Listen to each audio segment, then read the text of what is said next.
This week has been agonizing. Just waiting. Hello there everybody, so Baronai to Econamer, and welcome back to Umineko. Now then, as a little thing here, I'm not going to hold back anymore upon my theories that I've got working on. That I'm working on. The fuck, I forgot how to English. But these past few episodes I've been kind of holding back due to a little incident which I kind of took a little too seriously, but this time I'm not going to hold back in any theory that comes to my mind concerning this, as this is supposed to be the climactic ending to episode 6, not counting the tea party, which will be the next thing I record after Tokyo Babel. But, oh boy. How is Battler going to get out of this situation? I wonder. I'm actually shaking in my seat, honestly, because of how long I was waiting. Got myself a nice little large amount of ice water off to my left, and a freshly brewed tea to my right, which is Earl Grey. A dreary I forgot how to English. A dreary breeze blew through the Golden Rose Garden. Shannon and Kanon had already finished walking 19 steps, their backs still facing each other. When the demons giving the trial gave the signal, they would both turn and settle this. Each had one of the dueling pistols given by the demons in their hands. The bullets promised certain death, no matter where on the body they hit. This duel would not end until one of them died.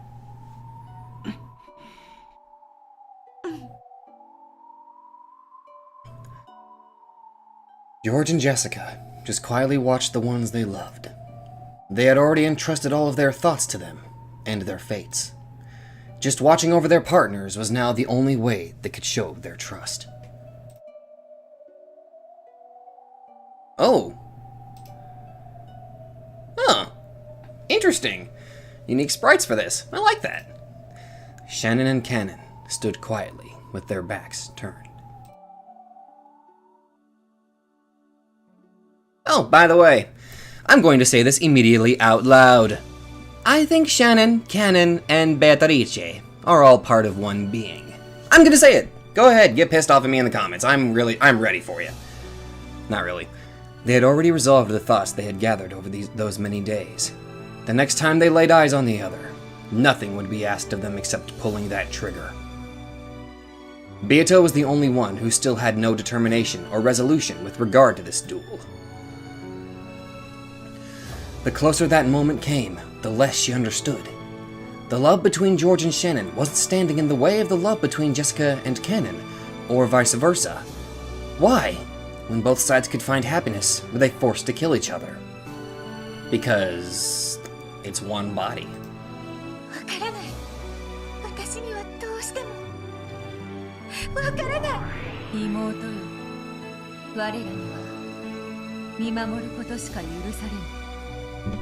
Let's move this back a little bit here.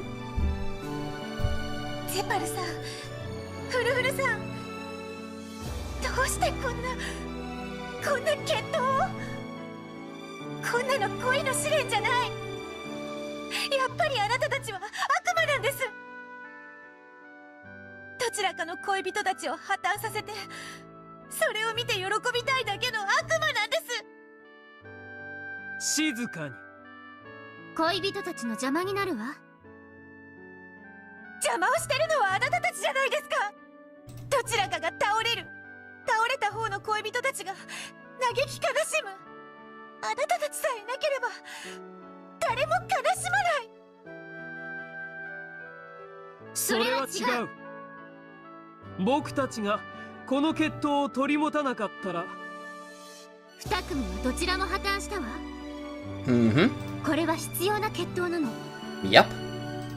私は最初から納得できなかったんです。魔法の奇跡がなければ恋って成し遂げられないんですか？恋って愛し合う二人さえいれば他に何もいらないんじゃないんですか？この決闘は無意味です。だからやめて、二人とも。シャノンもカノンもにも実の兄弟のように仲良しだったあなたたちがどうして殺し合わなくちゃいけないの？私にはどうしてもわからない。 Everyone should have been able to hear Beato's yell. However, no one's expression changed. そうだよ。よく気づいたね。それこそ愛の真実。何がですか？愛し合う二人以外に本来は何もいらないんだ。だからそれが二人でないとき、私たちは決闘でその数を二人にしなくてはならない。一人の女性を奪い合っての決闘ならまだわかります。愛し合ういびつな三人を二人にする決闘。しかし彼らは二人と二人、それぞれの世界はもう完成されてるじゃないですか。争わなければならない理由が何もない。世界を生み出す最小の人数は二人。二人が揃って初めて世界は生まれ、恋は成就される。だからこの決闘は必要なんだ。彼らがその人数を満たすために。家具は人間未満だから一人を満たせないと言い出すんですか？正解だよ。家具は人間未満だから家具と人間じゃ二人を満たせない。 Well, then why don't we just assume the word furniture actually refers to personalities? そんなのおかしい。 In this instance. 愛し合う二人の身分なんて関係ない。いいや、あるよ。本当に愛し合う二人の身分は関係ないの？妻を持つ男との恋は許されるの？ Hell no! 夫を持つ女との恋は許されるの？ No, that'd be pretty much an affair.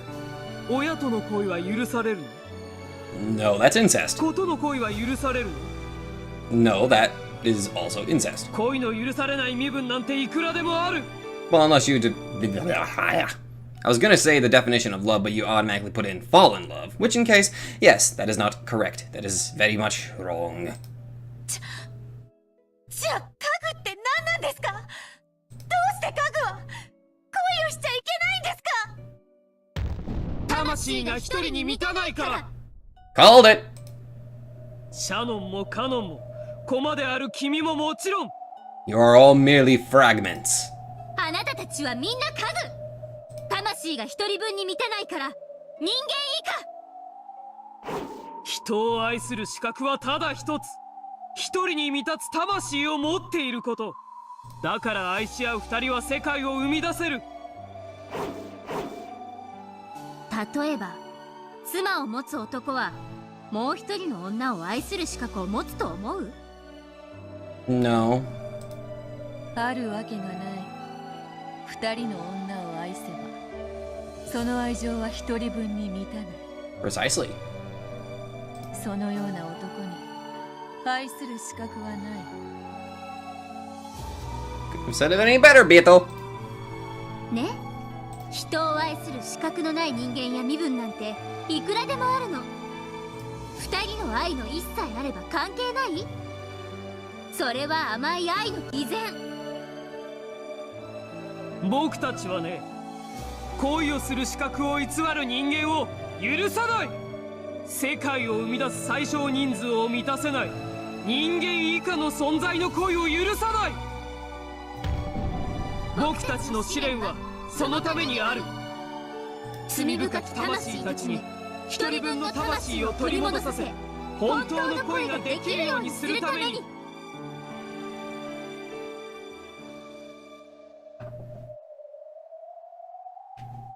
ゼパル様、フルフル様、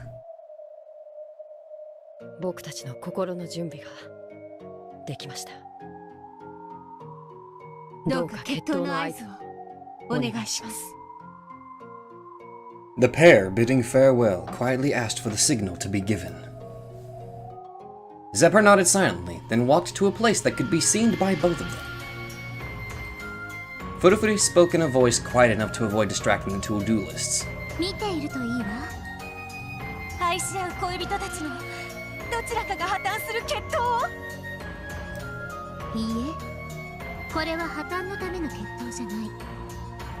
本当の恋を成就させるための決闘。私にはあなたたちの言っている意味がわからない。いいえ、わかりなさい。これは本当に人を愛することができる人間が誕生する瞬間。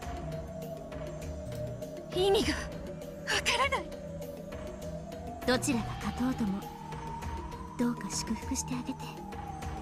今彼らの家具としての日々が終わる。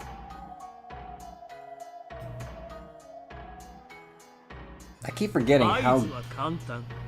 Okay, I stand corrected. I'm not gonna say I keep forgetting, but it just still surprises me how good the music of Umineko is. 僕が1、2、3と同時に決闘開始だ。承知してます。同じく。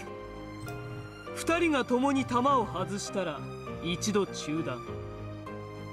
再び弾を与え、もう一度背中合わせからやり直し。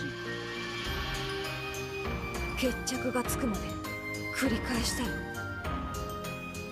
ゼブル、この決闘過去に何度も見てるのかい？もちろん何度も見てきたよ。大抵何度の打ち合いで決着がつくんだい。ほとんどの場合、弾丸一発で決着がつくよ。みんな随分と拳銃の腕がいいんだな。違うよ。片方が外せば残った方は悠々と追い詰めて撃つことができる。初段をもし外したらまず勝ち目はないね。しかしぼんやりしていれば引き金も引けずに負けることになる。同じ負けるならせめて引き金を引いてから負けたい。いい覚悟だよ、2人とも。では行くよ。 Alright.1、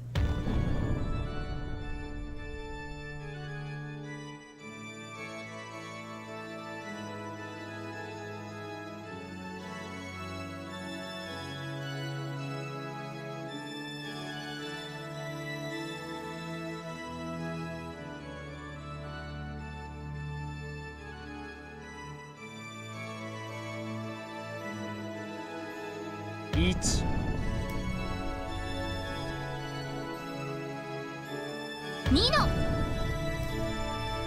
Alright.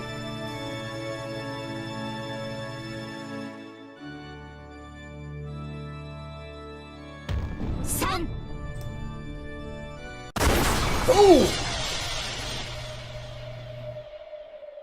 In the Golden Rose Garden, when the number 3 was yelled, the sound of gunfire rang out once. Even the people watching couldn't tell whether that was a single gun firing, or the sound of both going off at the same time. In the midst of the stench of gunpowder and white smoke, there, with gun raised and smoke trailing the barrel, was Kanon. And lying on the earth was Shannon. シャノンさ。いや、シャノンが倒れたのは銃声より早かった。 Oh!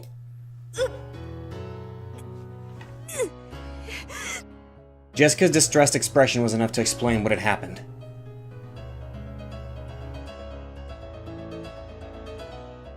Slowly, Shannon stood up. There was no bullet wound anywhere on her body. At the time of the signal, Shannon had thrown herself to the ground, dodging the bullet. It had been a bet. If Kanon had turned around and taken the time to aim carefully before shooting, then he would have shot her as she lay there. However, if Kanon shot as soon as he turned around, she would be able to dodge it. Kanon had also made a bet.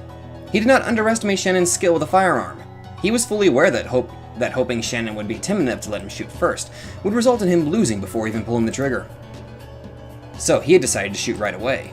And he had predicted that when he shot, Shannon would reflexively pull the trigger too. Since he was already planning to shoot right away, he was sure that his readiness would allow him to shoot with accuracy. If Kanon had cautiously turned around, and Shannon had shot instantly with the strength of her will, then Kanon wouldn't even be able to pull the trigger.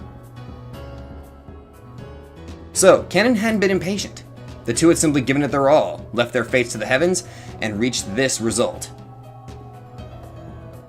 まさかあの短気な姉さんが撃たないなんてね。私も意外だった。あの慎重なカノン君が振り向きざまなんてね。Role reversal! As Shannon quietly pointed the barrel at him, she slowly walked forward. She planned on cautiously closing the gap until she reached a distance from which she could hit with even more certain accuracy. And Kanon, who had already lost any means of fighting back, he could only try to dodge Shannon's bullet and place his bets on the second round. If they both thought this, then they were wrong.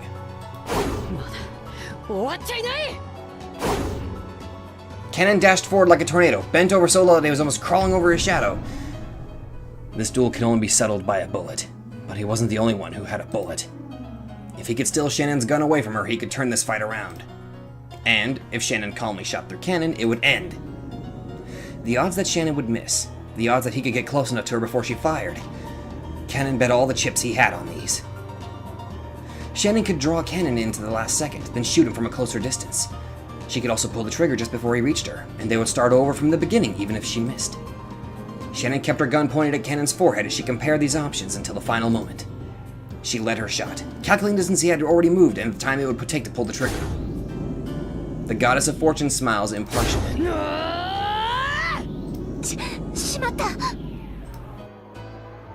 Getting past the final moment Shannon could have shot, Kanon barreled into her chest. He then swung his hand up and knocked the gun Shannon held up into the air.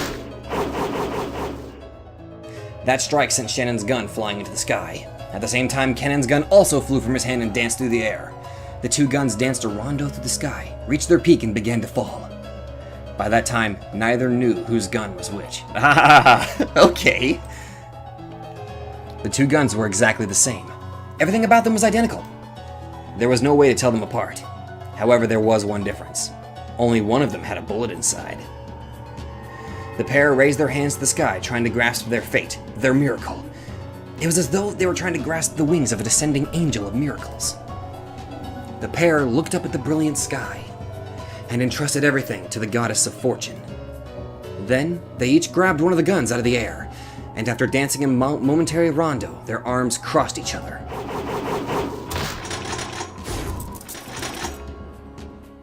Even that had been like a dance.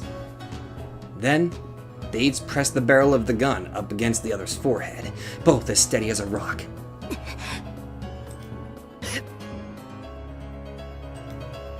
Even they could not know which gun held the bullet.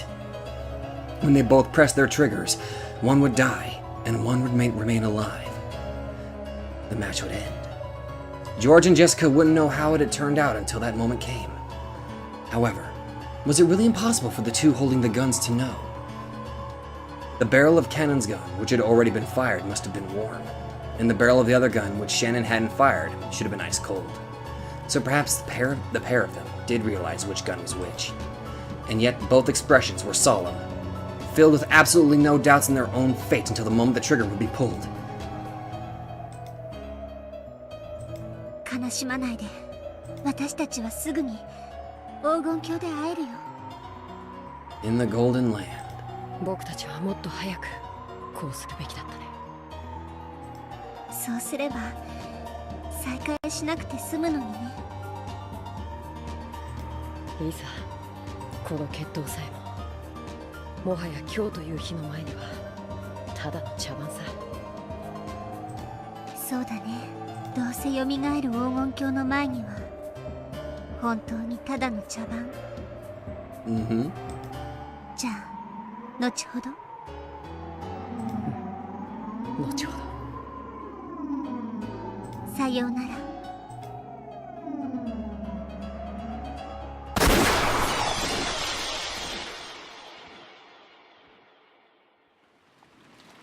Well then. カノン君。おい、どうした？しっかりしろ！ Suddenly, Kanon fell to the floor as if he'd had an attack of anemia. It had happened without any warning beforehand, so everyone rushed up to him in alarm. What they saw surprised them. There was a single strand of blood across his forehead, making it look as though it had cracked open. そんな。 So, Shannon won, huh? どうしたんだ？どういうことだ？これは。 Trying to get a look at the wound, Goda wiped Kanon's forehead with a handkerchief. However, his forehead was perfectly smooth without any trace of a wound. And yet, almost as though it was seeping through his skin, blood was pouring out. 何やってやがんだ！しっかり止血しろい！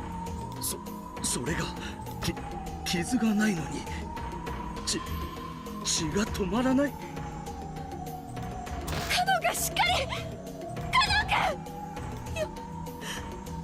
よしやく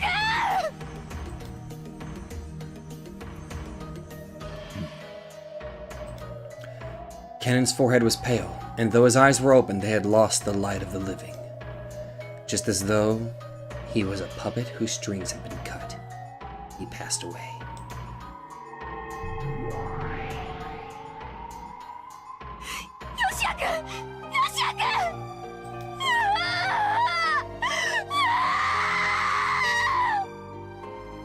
Sayonara, Kanon君。そしてありがとう。 Jessica dashed up to Kanon's corpse, held it, pressed her forehead against his, and as the still hot remaining blood was smeared over her forehead as well, she sobbed. ジョージさん、私が勝ちました。これで私にはあなたを愛する資格がやっと。 Shannon leaned against George's chest, as though the strings holding her up had been cut. George held her in silence. ヨシア君！ヨシア君！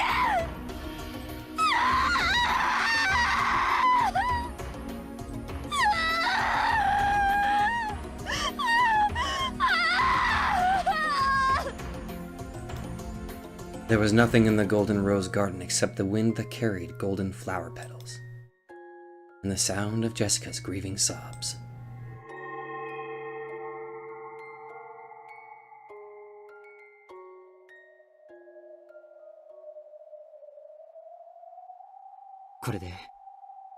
僕たちへの試練はもう十分か?" 十分さ。おめでとう。残ったのは君たちだ。君たちを祝福するわ。でも忘れないで。愛を育むのがこれからのあなたたちの務め。この奇跡が生み出した恋の種をどうかしっかり育ててほしい。もちろんさ。彼女と君たちにかけて誓う。それでは魔法の奇跡をシャノンに。今こそ君の魂を人間に一人分に満たそう。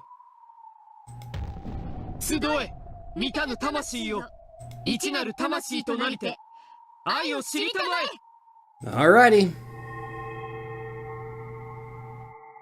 When Zeppa and Furudo faced the heavens and yelled, the miracle of love gathered the souls around Shannon.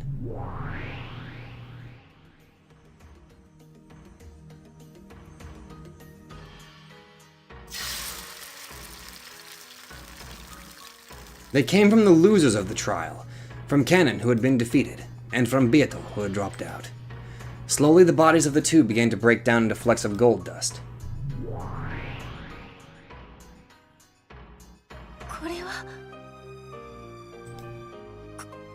これはどういうことだ。負けたら消えるとは聞いていないぞ。 As she yelled, Beato the Elder supported the body of her fading little sister. However, the two demons were smiling quietly. カノンは死んだから消える。そしてベアトはバトラーを愛するために生まれたからその資格を失って消える。これはとても公平。あなたが生き残ったなら他の二人が消え去ったのだわ。我が妹よ、しっかりスパトラの密室を解き救うのではなかったのか。こんなところで果ててどうする。それでも一なるわらわの片割れか。私ってどうしてバトラさんを好きになるなんて目的のために生まれたんですか。どうして私はバトラさんを好きなの。好きになる理由を実は知らないんです。はあ、こんな時に何を。だって私生まれた時にバトラさんを愛しなさい、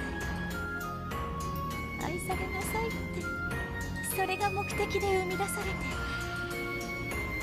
だからどうしてバトラさんを私は好きなのかよく知らなくて。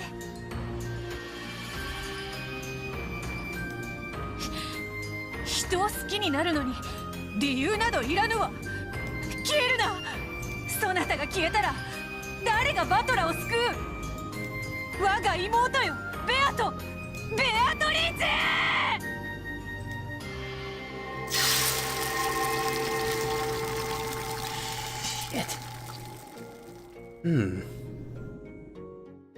私ってどうしてバトラさんのことを好きなんですか。お母様。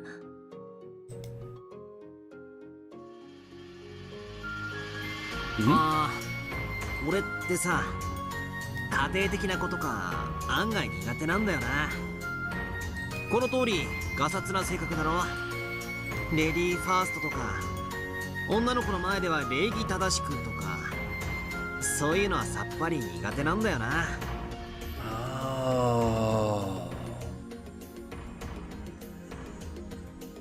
So this is... Oh. だから強いて好みはって言われると、そうだな、ジェシカみたいなタイプの女なら結構好きかもな。俺がガサツなように向こうもガサツがちょうどいいんだ。お互いよ、汚ねえ言葉遣いで気づかれなく、男女とか気にしないでバカがやれるラフな関係が理想かもな。だからもしも俺に彼女ができるとしたら、いつも俺がジェシカとバカやってるみたいにはちゃめちゃな関係がいいよな。 And there it is.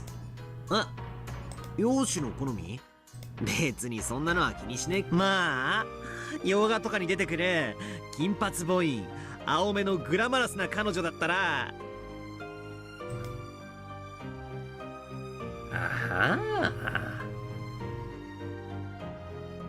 Well, this certainly answers quite a few things, honestly, I think.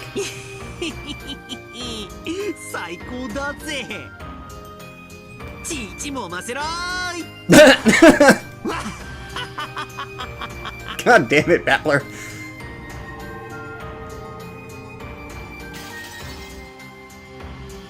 Beatrice, listen. I'm giving you my love for Ushiromiya Battler. There it is. You must become the kind of woman Battler likes. Take the golden hair he likes. Take the blue eyes he likes. Take this personality that matches his. And then, you must love him in my place. And then if possible, you must be loved by him. I can no longer love him. Please, take my feelings that went unfulfilled. My feelings that I couldn't hold back, and make my wish come true. From this day forward, you are no longer the Rokanjima ghost that lives only to play pranks.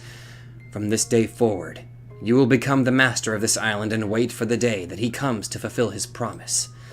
From this day forward, you will do this in my place.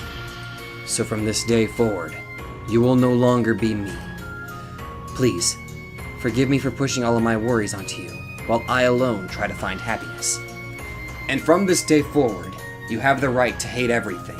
From this day forward, you are the Golden Witch, Beato.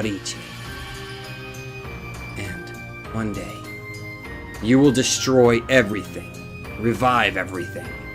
You will bring blessings to all lovers. When that happens, I pray that you and I will both succeed in finding happiness. From this day forward, you will no longer be me. From this day forward, I will no longer be you. The two of us will split apart a single soul and share it. And though, of course, neither of us will possess a complete soul, I'm sure our dreams will be more numerous than those of humans. Let us be blessed, my dear Beato. No one will be able to see your form. However, I alone can see you. And if you are loved by many people, I'm sure that everyone will be able to see you someday.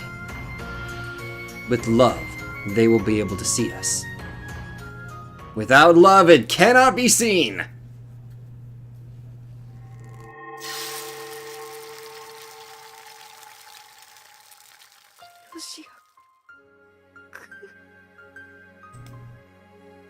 What?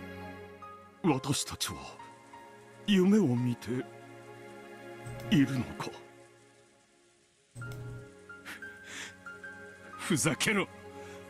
こりゃ何の冗談だよ。なんだ、南條先生を呼んできます。ゴーだ。This technically destroys Erika's, closed room. Or not really the closed room. Actually, maybe it does, technically. もういい。 Genji, who had been calm and silent through the whole thing, finally spoke. And those were the most reasonable words spoken. If they called Nanjo here, then what?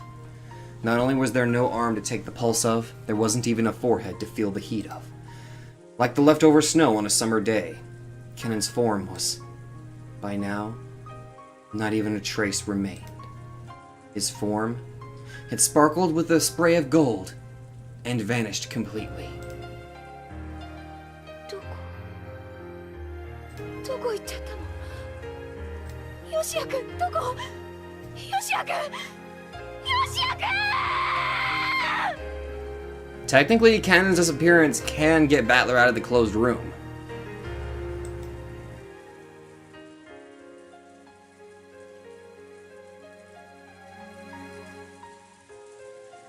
If my line of thinking is correct. さよなら、お嬢様。ジェシカ。カノンさん。僕たちはもう誰の目にも触れられない。それはつまり彼らの世界ではいないのと同じことだけれども、でもこうして僕たちはここにいる。そうですね。私たちはここにいる。僕たちには体なんて肉でできた檻でしかないのだから、悲しむ必要なんてない。でも気の毒ですね、ジェシカさん。だからこれが僕の罪なのさ。だから僕たち家具は恋をしてはいけなかったんだ。あなたはこれから姿を失っても、そして話しかけることができなくても、もしもジェシカが僕に語りかけてくれた時、その背中でそっとうなずくくらいのことしかできないけれど、だからそばにいることにする。良いことだと思います。君はどうする？バトラさんを密室から助けたいです。密室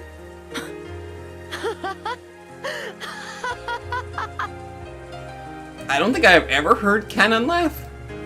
After looking a bit taken aback, Kanon laughed gently. Beato, who hadn't expected to be laughed at, looked a little sour. どうして笑うんですか？私には大切なことなんです。だって密室なんて体のある人間たちの問題じゃないか。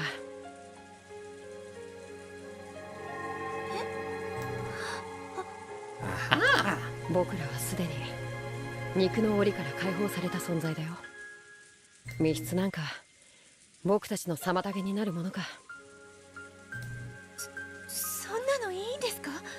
だってチェーンロックとかガムテープの封印とか赤き真実とか。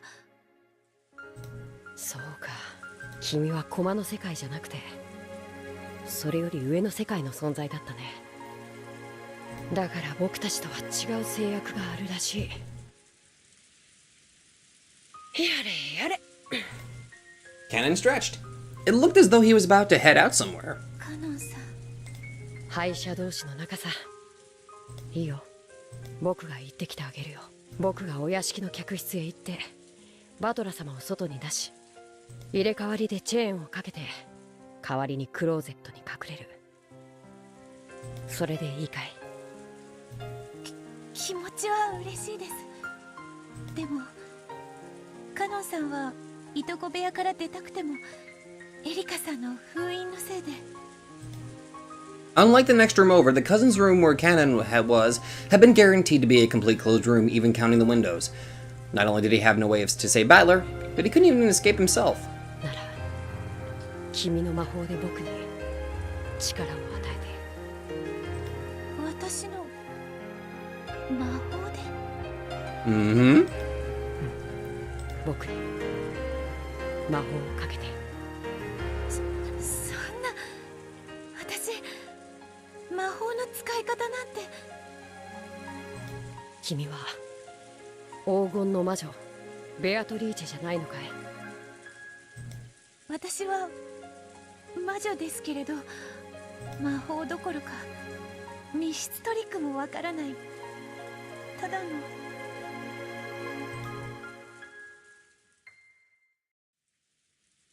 やれやれ。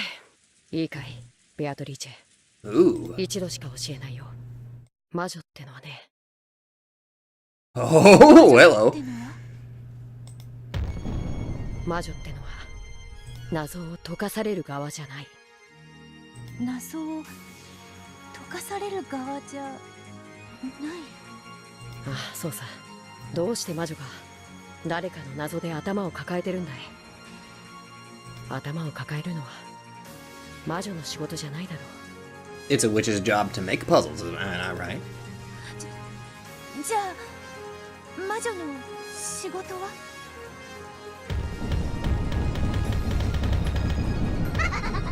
僕の知ってる黄金の魔女はベアととびっきりの魔法で誰にもわからない難問を生み出して煙に巻いて嘲笑ってるやつを言うんだ。誰にもわからない最悪の謎を作って徹底的に煙に巻いてこき下ろしてやれ。相手に出された謎で頭を抱えるのはね、君じゃない。君の相手の悩むのは私の相手の仕事。Mm-hmm.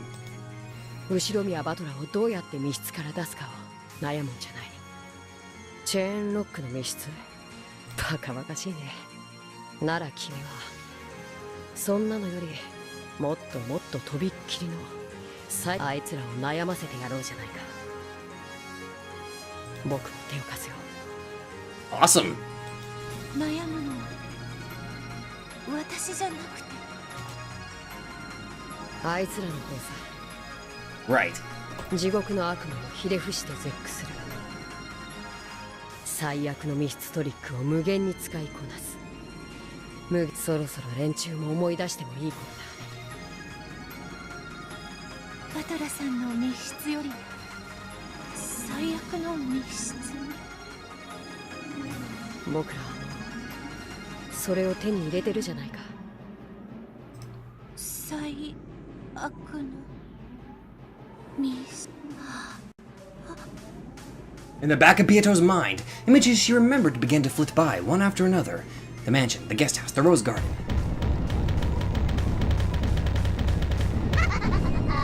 Trick, mistake, lure, taunt, trap.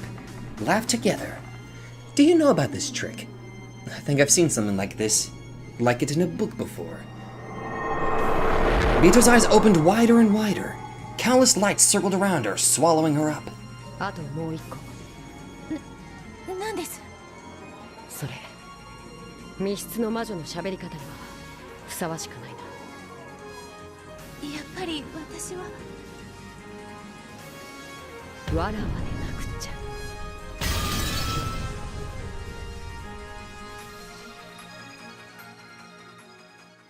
You can't tell, but I'm literally bouncing in my chair right now. Ooh, I'm also trying to keep hold of my breath. The marriage ceremony ended without any problems, and the reception was held inside the cathedral. As the goat demons partied miraculously, Delanor could be seen leaning against a pillar, trying to escape from the noise. Hey, Delanor! Then Gertrude appeared and whispered some kind of report to her. それは本当ですか？近景。現在コーネリア補佐官が現場保全に向かいたるものなり、エリカ教にも中心すべきかと存じ上げ立てまつる。Is it time for the great golden witch Beatrice to make her grand entrance? わかりました。ご中心申し上げます。ガートルードは式典警備長に連絡です。It's been long overdue, honestly. 準戦闘配備。業務。ご歓談中失礼いたします。本式典警備長であります。私？なに？なんかよ。だからはしゃぎすぎだって言ったのに、さすがにシャンパンタワーでボーリングはやりすぎだわ。Champagne tower bowling? 少し油を絞られてきなさい。 That rhymed. エルン、こら！もう何よ？私なんかした？受付に差出人不明のラムダデルタ教宛てと記された封筒が届けられました。私、非通知と差出人不明は全部ポイしちゃう主義なの。そんなの捨てちゃって。それがこれなのですが。何それ？これ届いたことは誰かに言った？いえ、受付の姉妹兵2名と私のみです。すでに観光令を与えました。The instant she saw that envelope, Lambda Delta snatched it away and lowered her voice. Burn Costel had walked away and was apparently making fun of Erika. Burn, and of course Erika, were both drunk. If they were left alone, they'd probably forget about this. It's true that this envelope had no sender written on it. However, the seal done on it in gold leaf fulfills the same purpose. This seal is... Lambda Delta hid behind a pillar, ripped the envelope open, took out its contents, and read them. Her eyes instantly started to glint, and she smiled like a kid who just thought of a nasty trick. いかがしますか？狙撃犯は赤色弾頭を携行しています。ご許可をいただければ装填命令を出します。何言ってんのよ。今日はどんだけ豪華な来賓が来てると思ってんの？万一参列者に流れ弾が当たったら、シエスタこの得体の新しい妹たちは向こう10年は工場から弾頭台に直行しなきゃなんないくらいの責任になるわよ。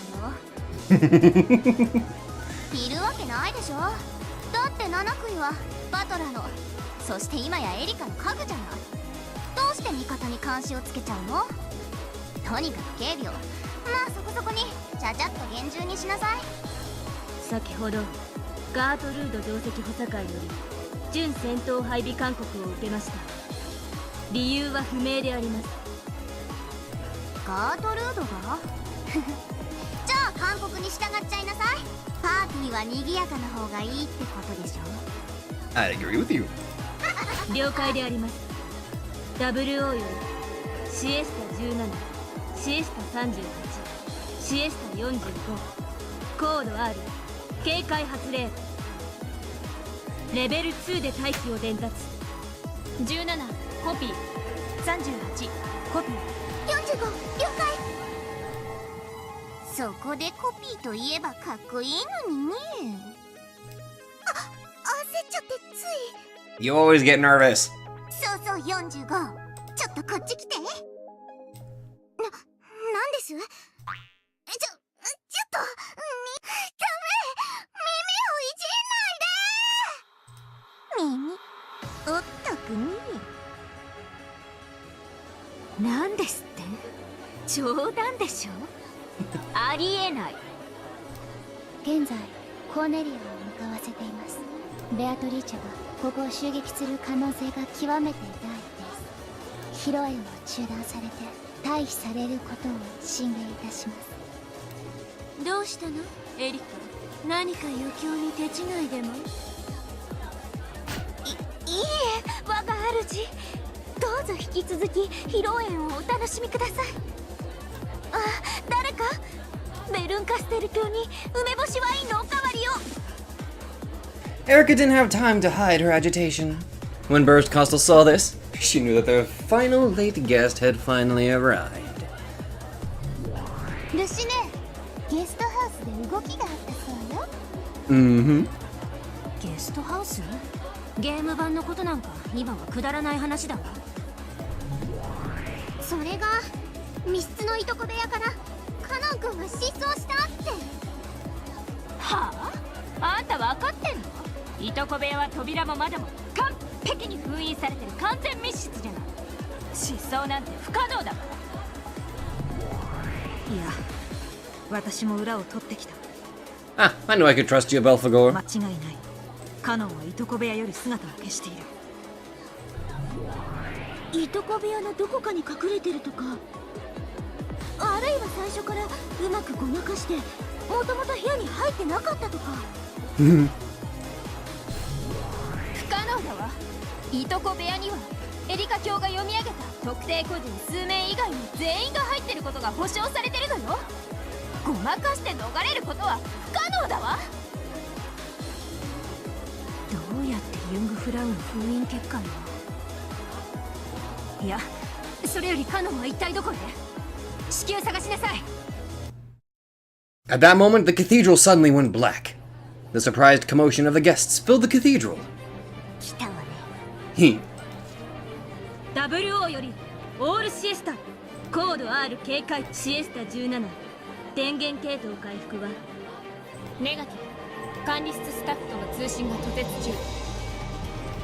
オールシエスタコードレッドロックンロール。コピーコピー。了解。あ、じゃなくてコピー。 The sniper teams in the chandeliers all released their safeties at once. The entire security team down in the hall loaded their ammunition. エリカ卿、控室へ退避を。ここは危険です。何が危険なんです？この世界の領主は私です。その私が何に怯えて逃げろと言うんです？ガートルード、要人警護結界準備。コーネリアを至急呼び戻すのです。近景対応中なり。結界？あんたらの無様でみっともない結界で婚礼衣装の私を包もうってんですか？なんたる侮辱。 Like I care! This disturbance made even Balor groan as he sat in the next seat like a doll. Even with his soul sealed, Balor probably realized something strange was going on. 遅かったじゃないね、ラムダ。そうね、待ちくたびれちゃったわね。 She most certainly did. さっきのあれ、誰からのラブレター？ファンレターよ。ラムダちゃんファンクラブの。 Lambda Delta played dumb and munched some popcorn. Then the lights finally turned on. It was clear that during that blackout, Beatrice had snuck in somewhere nearby, possibly even inside the cathedral itself. The Whispering Goat attendants all realized it as well. Whose scheme was this, and what were they doing? Though it may have been imprudent, they were looking forward to this, and an excited chatter filled the cathedral. 来たみたいね。Mm-hmm. カープ、あなたもう戻ってきていいんですか？ Eh, she probably snuck in. 私にほら、牢屋って意味ないし。確かにでもリーチェ、バトラの密室もいとこ部屋も、そして唯一可能性のあった隣部屋も全て封じられてしまった。どうやってバトラを救い出す気なの？お嬢様が何かのトリック X を用意できたと仮定しましょう。となればそれをエリカ卿に突きつけるべく乗り込んでくるは必至。しかしこの大勢のシエスタ兵たちが相手ではまさかこんなに隠れていたなんて。無理だわ、縫い殺されてしまう。 Did you forget who she is? Rabbit ears dashed all about the hall. Incredible that she could remain hidden and unnoticed with so many people around. エリカに一度だけ肉薄するチャンスがあれば、五分の勝負までは持ち込めるわ。なるほど、その手ですか。しかしそのアイテムをお嬢様がお持ちだといいのですが、いつも面倒くさがっていくらご用意しても嫌われていましたからな。やれやれ、最後まで世話の焼けるお嬢様だ。Amid the crowd, Dronove took something out and showed it. When Virgilia saw, she understood what that in his hand meant. True, with that, it should be possible to stop the attacks from the Chester troops. まあ、エリカに聞かなきゃそれまでだけどね。問題は、たった一度でもいいから、エリカの真正面まで行けるかだわ。シエスタたちはそれを断固阻止するはずよ。リーアなら、その時間をプレゼントできそうね。Virgilia gave a small nod. However, the problem was the two Chester troops standing at her back. Since that time she had tried to jump out in front of the procession, she had been marked constantly. It was possible, with Virgilia's vast magical power, to momentarily take out all the Chester troops in the cathedral. That would only gain a short bit of time, but it would be enough to confront Erika. The Chester troops knew this, so they kept a close eye on Virgilia with tense faces. At that moment, the great cathedral door was blasted to bits. The fragments became bright gold butterflies, which danced across the room in a beautiful blizzard of gold leaf. That golden storm slowly faded away. Then, at the entrance to that red carpeted path to the grave stood a calm, majestic figure. 警護隊、射殺せよ。ネガティブ、身元照合中。Delano ordered the guards to shoot the intruder right away, but Chester 00 didn't respond. Was it because she had been threatened about shooting these guests? And was afraid of the consequences of possibly shooting a drunk guest pulling some sort of prank? No. 00 was just coolly and calmly carrying out her duties. おや、これは。てっきりご欠席かと思っていましたよ。Well, there's an image. Hello there, Beatrice. The pair faced each other from either end of the long red carpet. However, in between them stood several dozen Chester honor guards. 最高の来賓であるあなたがお越しにならないので、ご心配申し上げておりましたとも。でもせめて、披露宴には間に合ってよかった。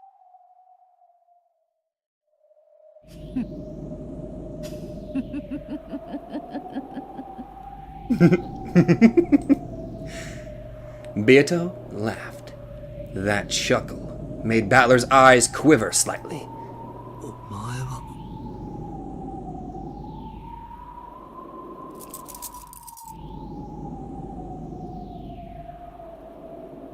There she is! 待たせたな、フルドエリカ。祝福に来たぜ。Ah, I missed ya! She had an overpowering and evil presence about her, strong enough to make anyone shiver. Was it still necessary for her identity to be confirmed? Who else could possess such an overwhelming presence? ベアトリーチェ地獄で会おうぜは、わらわの好む別れの挨拶言葉であるね。身元確認、大ベアトリーチェ教徒確認。まさにここがそうだぜ。フルドエリカ！ Boy, I missed you! At that moment, the two chested troops standing behind Vergilia slumped over and fell to the floor. Ronove had touched the bases of their big ears from behind. It was clear that he had applied some sort of magic. どなたかお医者様をお嬢さん方が貧血だった。オールシエスタオープンファイヤー。ベアト、今です。 Just an instant before the chested troop could draw fire, Vergilia raised her arms to the heavens. Her magical power, which was more than enough to remind all present what her name had been at the height of her strength, became a spirit wave and exploded throughout the cathedral. That impact made the stained glass windows shatter, and colorful glass shards poured down everywhere.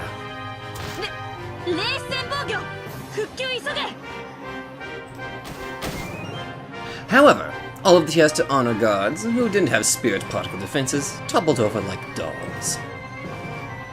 The ceiling snipers, who were defended, were able to avoid a system down, but it would take several minutes before the system could be rebooted.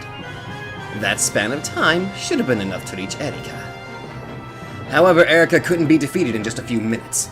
There was no way they could carry Battler away in that time. What should they use this precious time for? Beato dashed down the red carpeted path. She ran down the path to the grave, which was lined by chested troops lying there like corpses. She had called this place hell. In that case, running from hell to the grave was actually going backwards. Beato's figure dashing through the corpse-ridden path truly symbolized her resurrection.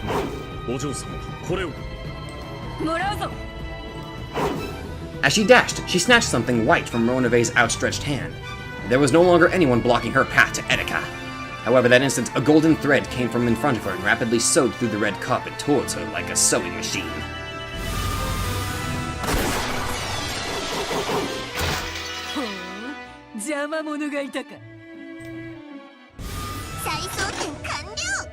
Yellow.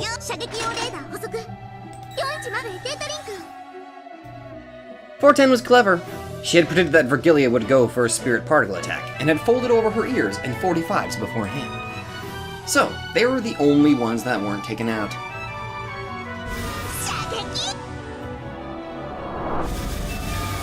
Once again, the golden sewing thread chased after Beato, weaving like a sewing machine. It was as though an undulating golden snake was shooting after her.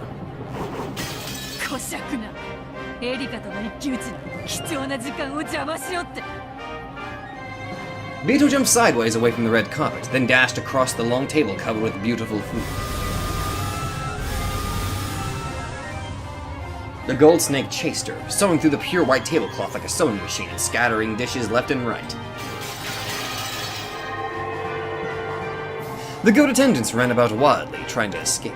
The cathedral was wrapped in pandemonium.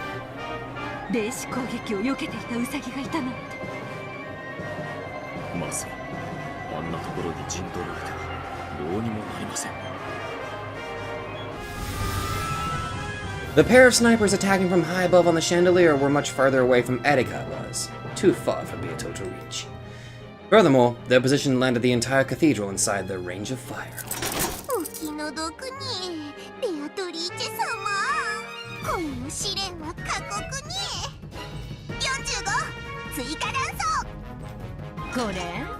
Hey there, Gop. Gop handed her the magazine. 45 always handed them over backwards, so 410 was a bit confused to have one handed to her the right way up. Huh?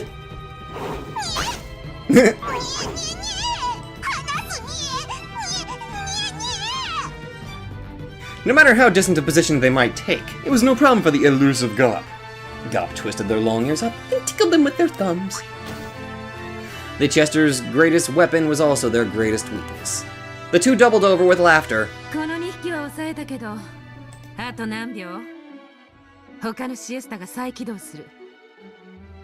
On the other chandeliers, even more powerful Chesters were slowly starting to move again.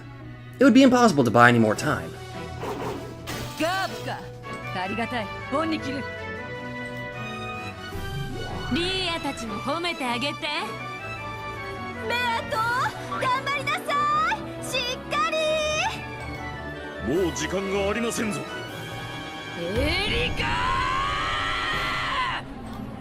Beato cut through the crowd of scampering goats like Moses. Her goal was straight in front of her, the place where Erika and Battler were seated.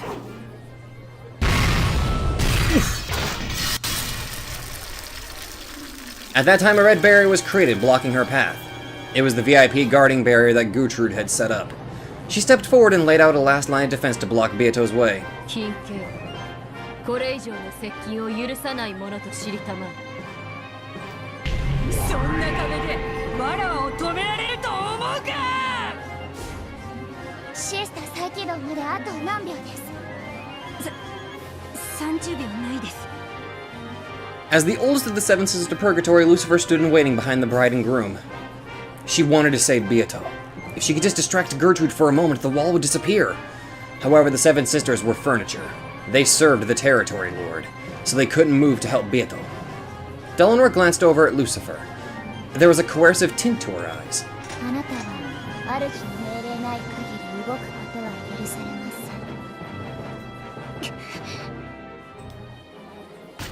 主って誰よ。バカね。エリカのやつってことになってるでしょ。違うわよ。私たちの主はバトラ様だわ。Yep. そうだ。エリカはその代理に過ぎない。そうよお姉様。私たちは誰の家具？美味しすぎるわ。つまみ食いしちゃおう。 Okay. The red absolute barrier flickered for just an instant. Beelzebub's stake had pierced Gertrude's shoulder, and her concentration had wavered. But it didn't break. Slowly and expressionlessly, Gertrude turned to look at Lucifer. 誰の命令なり、エリカ教にその指示はなきなりと知りたまえ。 True. But did she ever make an order for them not to do what they're doing? あるわ。我らが主の命令よ。物言えぬ主に何を命令できるというなり。物聞かずとも。それを察するが、家具の道と見つけたり。Yep. なら、やむなし。 The seven stakes shot at Gertrude at once. Gertrude had chosen to take all those direct hit attacks, refusing to abandon the barrier until the last moment. Though she was resilient enough to be called a literal Iron Maiden and received no damage at all, it was more than enough to make her flinch and lose control of the barrier.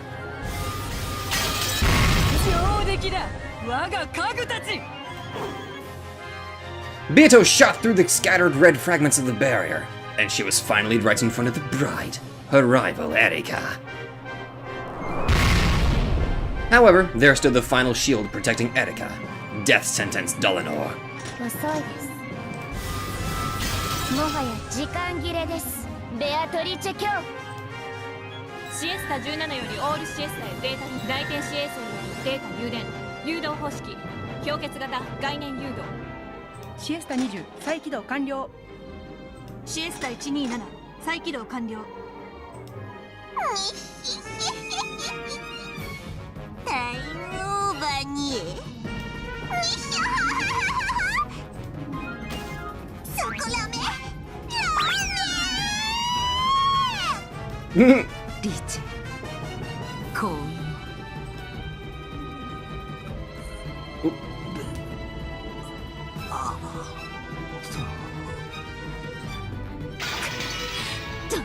ドラノール。どけドラノールエーノックス。そなたの出番はない。あなたが否定する赤き真実をベルンカステル教より賜っています。ここがあなたの墓場となり残念です。 I don't know what Bernkastel has allowed her to say. However, I don't need to sit around and let that longsword tell me. そなたとは後でたっぷりと遊んでやろう。だが今はどけ。 There's no time. The Chesters have already finished reactivating. I'm only living on a bit of borrowed time. 聞くのはあなたの方です。出番を間違えた哀れな出演者があなたです。 Delanor's red longsword cut a large arc of absolute denial, which it had headed right for the crown of Beato's head. However, in that instant, there was a thunk, and the curve missed slightly. Beato didn't let this good fortune go to waste. She slipped past the longsword, knocked Delanor aside, and finally stood right in front of Erika. This time, not a single person stood in her way.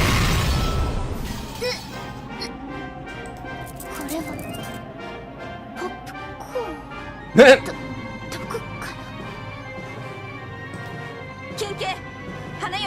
役より緊急要請。シエスタ姉妹この得体は直ちに侵入者を射殺したてまつれ。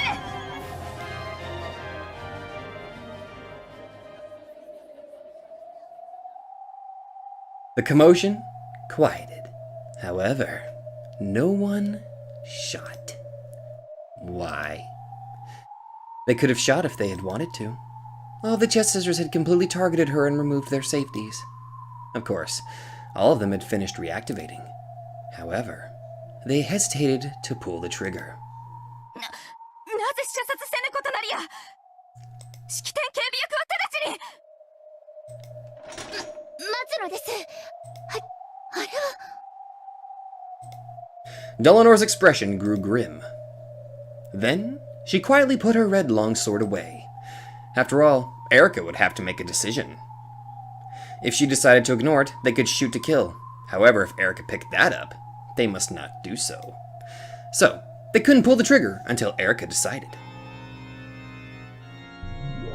どうして誰も撃たないの？よく見なさいよ、あれ。ベアトがエリカに投げつけたあれよ。Lambda Delta pointed, still chomping down popcorn. It was hard to see from the balcony. Beato had thrown something like a white handkerchief at Erika. It had fallen to Erika's feet. What was that white thing? わかってるわ、あいつ。主役ってもんを本当によくわかってるわ。面白いじゃないですか。The thing that hit Erika in the face and fallen to the floor was a white glove that Beato had gotten from Monove. Hitting someone with a glove like that could only mean one thing. That was... ゼタル、これは何？どういう意味なの？これは決闘の申し込みさ。手袋を拾えばそれを受け入れることを意味する。拾わなければシエスタたちが殺してくれるわ。拾う必要ないじゃない。拾わなくてもいいさ。でも決闘を逃げたおめえを僕らと参列の悪魔処刑は3回すべてに知らしめるだろうね。恋の決闘を逃げた臆病者の名を永遠にね。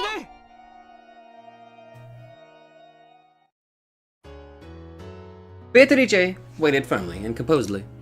If Erika just kicked it away, then that very instant, the chesters would probably all fire at once, turning her into a golden embroidery. So Erika did not have to pick it up. However, she could not afford to be afraid of picking it up. After all, she was the true victor who had defeated Balor's closed room trick and logic. If she was the victor, she should have nothing to fear. So if she was afraid of doing it, it would prove that she still felt a tinge of doubt about her victory. 拾わなければ私はこの衣装を汚すことなくあんたを殺してしまいますね。それも披露宴の余興には面白い。だがそなたは拾うさ。へえ、どうしてです？わらわがそなたにぴったりの最高の土産を持ってきたからだ。そなたはそれが知りたい。だから拾うさ。興味ないです。さようなら。拾うさ。わらわが持ってきたバトラの客室などくだらぬ。もっとシンプルで単純で絶対に解けぬ密室をそなたは聞きたいはずさ。No! A bluff. 絶対解けぬ密室。 Well, not so much a bluff, more like a challenge. そなたはわらわの挑戦を受けたいはずさ。なぜならそなたは探偵だからだ。Erika threw off her wedding dress as though it was a cape. Yes, before she is a bride or a piece or a witch, she is one thing first and foremost. 私は探偵です。あなたを私の対戦相手に認めます。ただ、あなたはこのゲームに登場する資格をロジックエラーは修正できたんでしょうね。 Maybe. その手袋を拾えばそなたとの戦いの中でそれが修正できたことを証明しようぞ。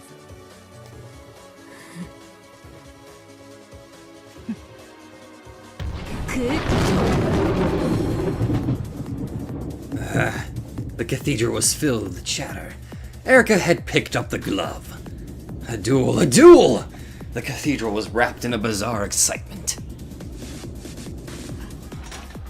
At Erika's nod, Delanor pushed the crowd away, leaving the pair alone. People were permitted to witness this duel. However, no one would be allowed to hinder it in any way.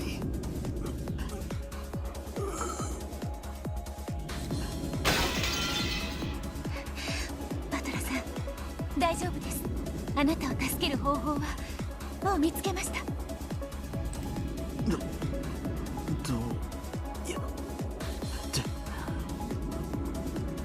今あなたを助け出します。もうしばらくだけ辛抱してください。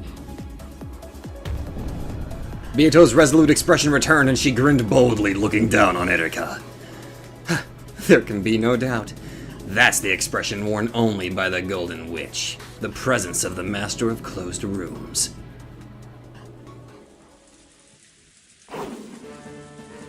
A shadow dashed through the stormy rose garden. It was incredibly light and swift. The raindrops never touched him. He made no splashes in the countless puddles. His feet left no tracks in the mud. That rushing figure was Kanon. Then he ran up the stairs to the entrance of the mansion. He did not slow down the slightest to open the door. He ran straight at it as though trying to break through and leapt into it. Though the door was shut, even that couldn't stop Kanon. He slipped through the door, fell into the entranceway, and slowly stood up. His body wasn't even wet. And, as he recalled those nostalgic days spent serving the Ushidamiya family, which would never come again, he ran once more. He was heading for Battler's guest room. He ran past the servant room, through the entrance hall, and past the door to the parlor. Then the doors to the kitchen and the dining hall came into sight. All of it brings back fond memories. There was the honor and rigidity of serving Kinzo directly. However, that man wasn't rigid all the time. When the family was out of sight and he didn't have to preserve that air of majesty, his face could turn unbelievably childish, and he would sometimes ask me to take part in strange pranks. The master let me shoot lots of guns, didn't he? That was pretty fun. Kraus-sama was actually surprisingly kind. He must have gotten the impression that the master bullied me a lot. Whenever I was the only one around, he would talk to me in a very familiar way, almost as if he was a classmate of mine. I sort of regret that I held back and never did anything but nod in return. Madam was a really strict person. Ever since some rumor went around saying that she was strict on female servants but soft towards male servants, I get the feeling she viewed me as an enemy. However, she was also a woman to be pitied. When I've seen her alone, I've noticed her shoulders sag with the pain many times. There were a lot of servants, weren't there? Some lasted a short while, others stayed a long time. Genji-sama is the one person fit to call my father. I'm both grateful and resentful towards him over many things. They all mix together, cancel out, and I end up with a neutral emotion. In that case, Kumasawa-san could probably be called my mother. She's helped me out many times. I've always wanted to repay her someday, and now I've lost that chance for all time. Shannon is my big sister. Without her, I wouldn't have been able to be me. Thanks for teaching me that the ocean is blue. Goda? I hate that guy. Still, when I complimented his stew, he would sometimes turn red and tell me there was enough for seconds. I didn't dislike that part of him. I wonder why such a strong memory popped up during the instant I ran past the dining hall. And then, my memories of Jessica. Oh. It's a boy servant. How old are you? I think those were the first words she spoke to me. Come to think about it, she was probably interested in me ever since then. I really did have enough time to build up a love that wouldn't lose to George-sama and Shannon's. But since I could only see the gray sea, I wasted almost all of that time. What does she like about me? What do I like about her? I get the feeling we never really made that clear. No, she told me. We should have stayed together longer to eventually find that out. The reasons for love could be dealt with later. It took me far too long to realize that. Now, I think I can accept it. I know why Shannon won the duel. God must have been watching. You had so much more courage than I did, and God didn't abandon you. I reached the hallway with the guest rooms. There was someone lying on the ground. It was Battler. He was lying just outside the guest room, a chain tied to his neck. He had probably struggled to do something with the chain lock from the outside until he lost consciousness.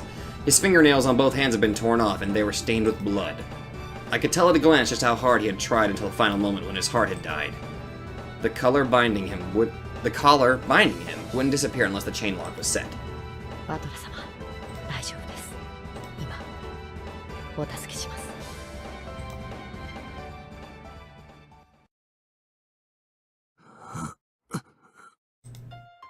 Balor responded faintly.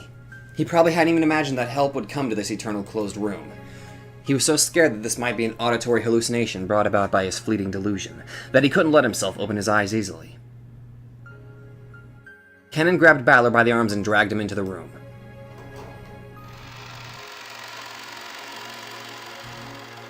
The inside of the room was terrible.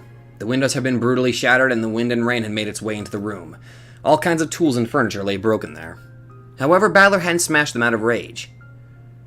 The curtain had been removed, torn, and twisted up into a bundle. He had probably used trial and error to see if that could be used as a rope for some trick. He had tried using everything in the room, exploring all possible options of escape. The traces could be seen throughout the room, and even in the bathroom. The empty bathtub was stained with just a bit of blood, and the nippers lay there on the bottom. To protect this tale, he had nearly been prepared to accept Bernkastel's brutal method of escape, and cut himself into pieces while washing himself down the drain. He was even willing to tear apart his own body, to protect the game Beato had entrusted him with. He had probably questioned himself over and over in this bathtub, wondering if there was any other way out. By the clock of the game world, not even a single day had passed. However, just how many years had that lasted in the closed room with the logic error? When faced with an endless span of time, any way of ending it, no matter how cruel, is tempting. However, he had rejected that until the very end. And, even in the last moment when his heart died, he had wanted so much to show his iron will to escape from this closed room, that he had chosen to fall here in the corridor with the chain still around his neck. バトラ様、カノンです。どうか、お気をしっかり。He wiped Balor's face with a towel wetted in the sink. In response to that cold sensation, Balor's heart slowly started beating again.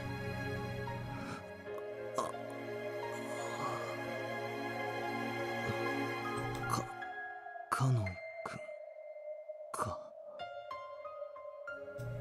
そうです。カノンです。よくぞ、今日まで耐え忍ばれました。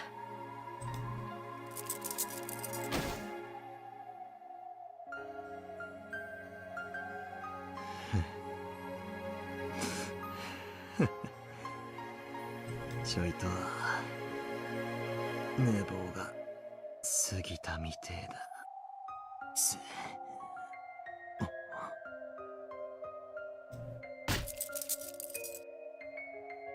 Balor realized that the feel of the towel on his neck meant that the cursed collar and chain were gone.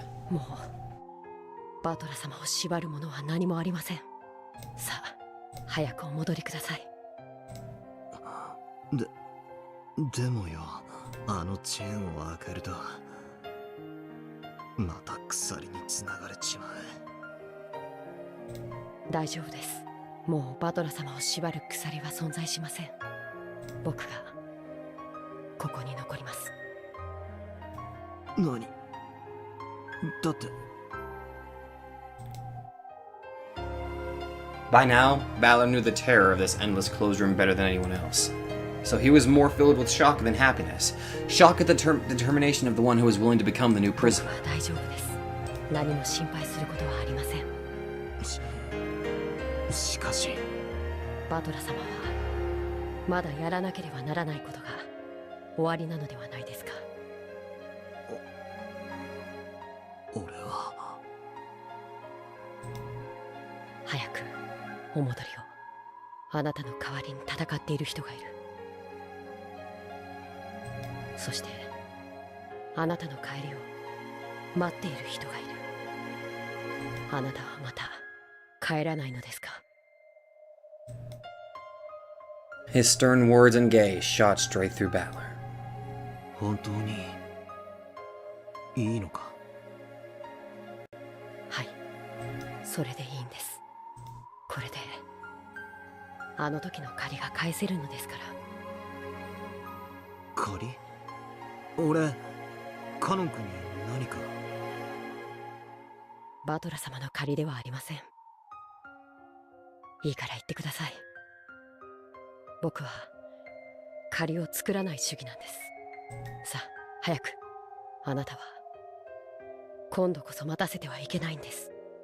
だから早く。 Balor couldn't argue back anymore. He silently bowed his head, unset the chain, and opened the door. Kanon had remained in the room, so no chain appeared around Balor's neck. He could leave this closed room just by running out. The happy-sounding voices that he had heard at the far end of the corridor had been replaced with an excited chatter. There must have been some sort of strange disturbance going on. As Kanon went out into the corridor to see me off, the merciless collar and chain had already captured their new prisoner. He would remain inside this endless closed room in Balor's place. カノン君、俺もだぜ。何がですか？俺も借りを作らない男だぜ。この女必ず返す。それもすぐにだ。期待していいやら。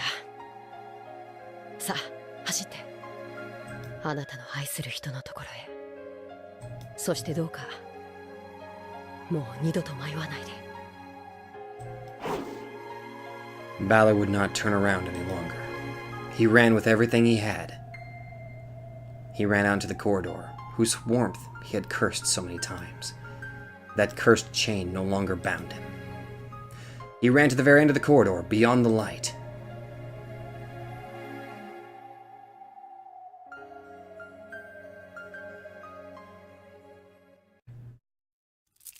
Kanon, still connected to the chain, watched him go, then quietly returned to the guest room.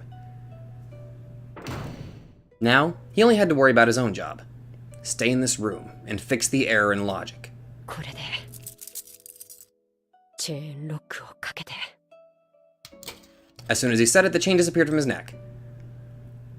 Then, if he hid in the one place Erika hadn't checked, the broken logic would be fixed. The closet door opened slowly. It was well oiled and opened without a sound. It was cramped inside and dark. This tiny space is the final place for me. As long as I remain hidden in here, the logic will be preserved. 簡単な仕事だな。バラの手入れより簡単さ。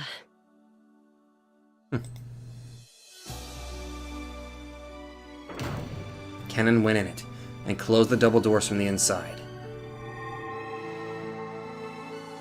As soon as he did, a single small gold butterfly appeared, melted into the darkness of the closet, and vanished.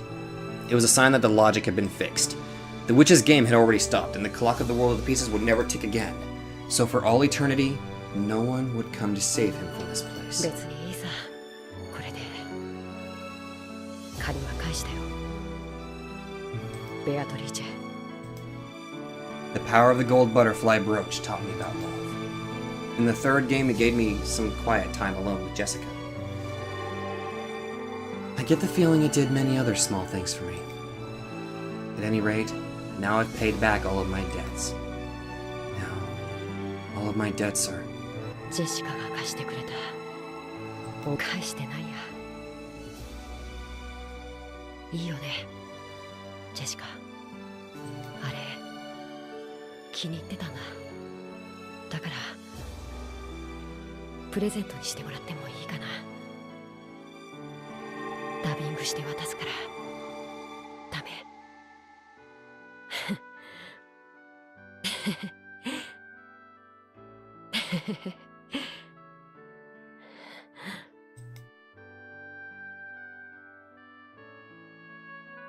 Slowly, Kanon's body began to melt into a cloud of gold butterflies.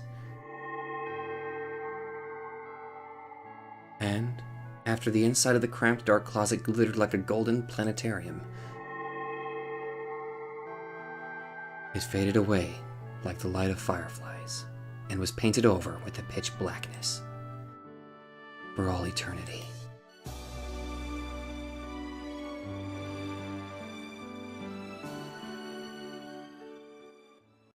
I'm crying immensely right now and my friggin' insides are hurting. Alright, now we're back to this. In the cathedral, the goat attendants were all jostled around either side of the red carpet. On the red carpet, standing across from each other, were Beato and Erika. In their hands were the pistols given to them by Zeppot and Furudo. フリントロック式ですか。また古風。気にするな。悪魔というのは様式美にこだわるものでな。Its form was similar to an ancient, actual, old-fashioned gun, but this was, of course, a demon's gun. This wasn't a gun that would propel a lead bullet with an explosion caused by gunpowder, like the pistols used in the duel between Shannon and Kanon, whose bullets had contained a magic that would always kill. These pistols also had bullets that were not made of lead. ベアト、心配の必要はないわよ。あっさり勝って、またリーアは悪態の日々だわ。この勝負が終わりましたら、たまには有給を申請してみましょう。You mean you guys don't get paid already? 私、この戦いが終わったら、たまにはブライとカリブの方へ船旅に出ます。この勝負が終わったらはやめとけって。決闘前に演技でもないわ。ベアと緊張感を持って。Oh, come on, it's 笑って Beato. る場合じゃありません。 Are you kidding? Beato's the best at laughing. なんでリーチがリラックスしてて、リーアが緊張してんのよ。もう。ベアとリーチ様、しっかり。ベアトリーチ様に不利な一騎打ちだ。どうして？本来魔女は手数で勝負できる。ところがゲームが中断されたため、手持ちはバトラ様の客室の謎くらいしかないのよ。エリカはその謎だけ青きくさびでうがっても、全ての謎を解明したことになってしまう。勝てるわよ、ベアトリーチェ様とバトラ様の。我らが二人の主を私は信じる。お呼びですか。ありがとう。珍しく勝ちも負けも五分五分だと思ってます。だから先にお礼を言っときます。Huh. Didn't see that coming. すべて職務です。感謝の必要はありません。あんたが前回のゲームの時、私がボロクソに負けたのにかばってくれた時嬉しかった。私、生まれてから誰かにかばわれたのって、あれ我が主にさ、私はかばわれたことがない。私が主に与えられたのは、暴かれた真実には暴き返すことで自分の痛みを打ち消すという傷つけ合いの仕方だけでした。傲慢をお許しください。私は守らねばと思いました。あなたがどんなか弱い真実で生き、それをよりもっともらしい虚実の横暴で虐げられてきたか察した時、あなたを守りたいと思いました。ありがとう。短い間だったけど、あんたは最高のパートナーでした。Huh. Didn't expect her to be that genuine. Not bad. これからもです。そうですね。あいつを倒したら、あんたと一緒にこの島でいっぱいミステリーを作りましょう。そしてそれをあんたに出題していじめて遊ぶ。どうです？気に入りました。あなたの挑戦楽しみにしています。あ、嘘ごめん。今の撤回です。え？こういうの負けフラグって言うんでしょ？ Yeah.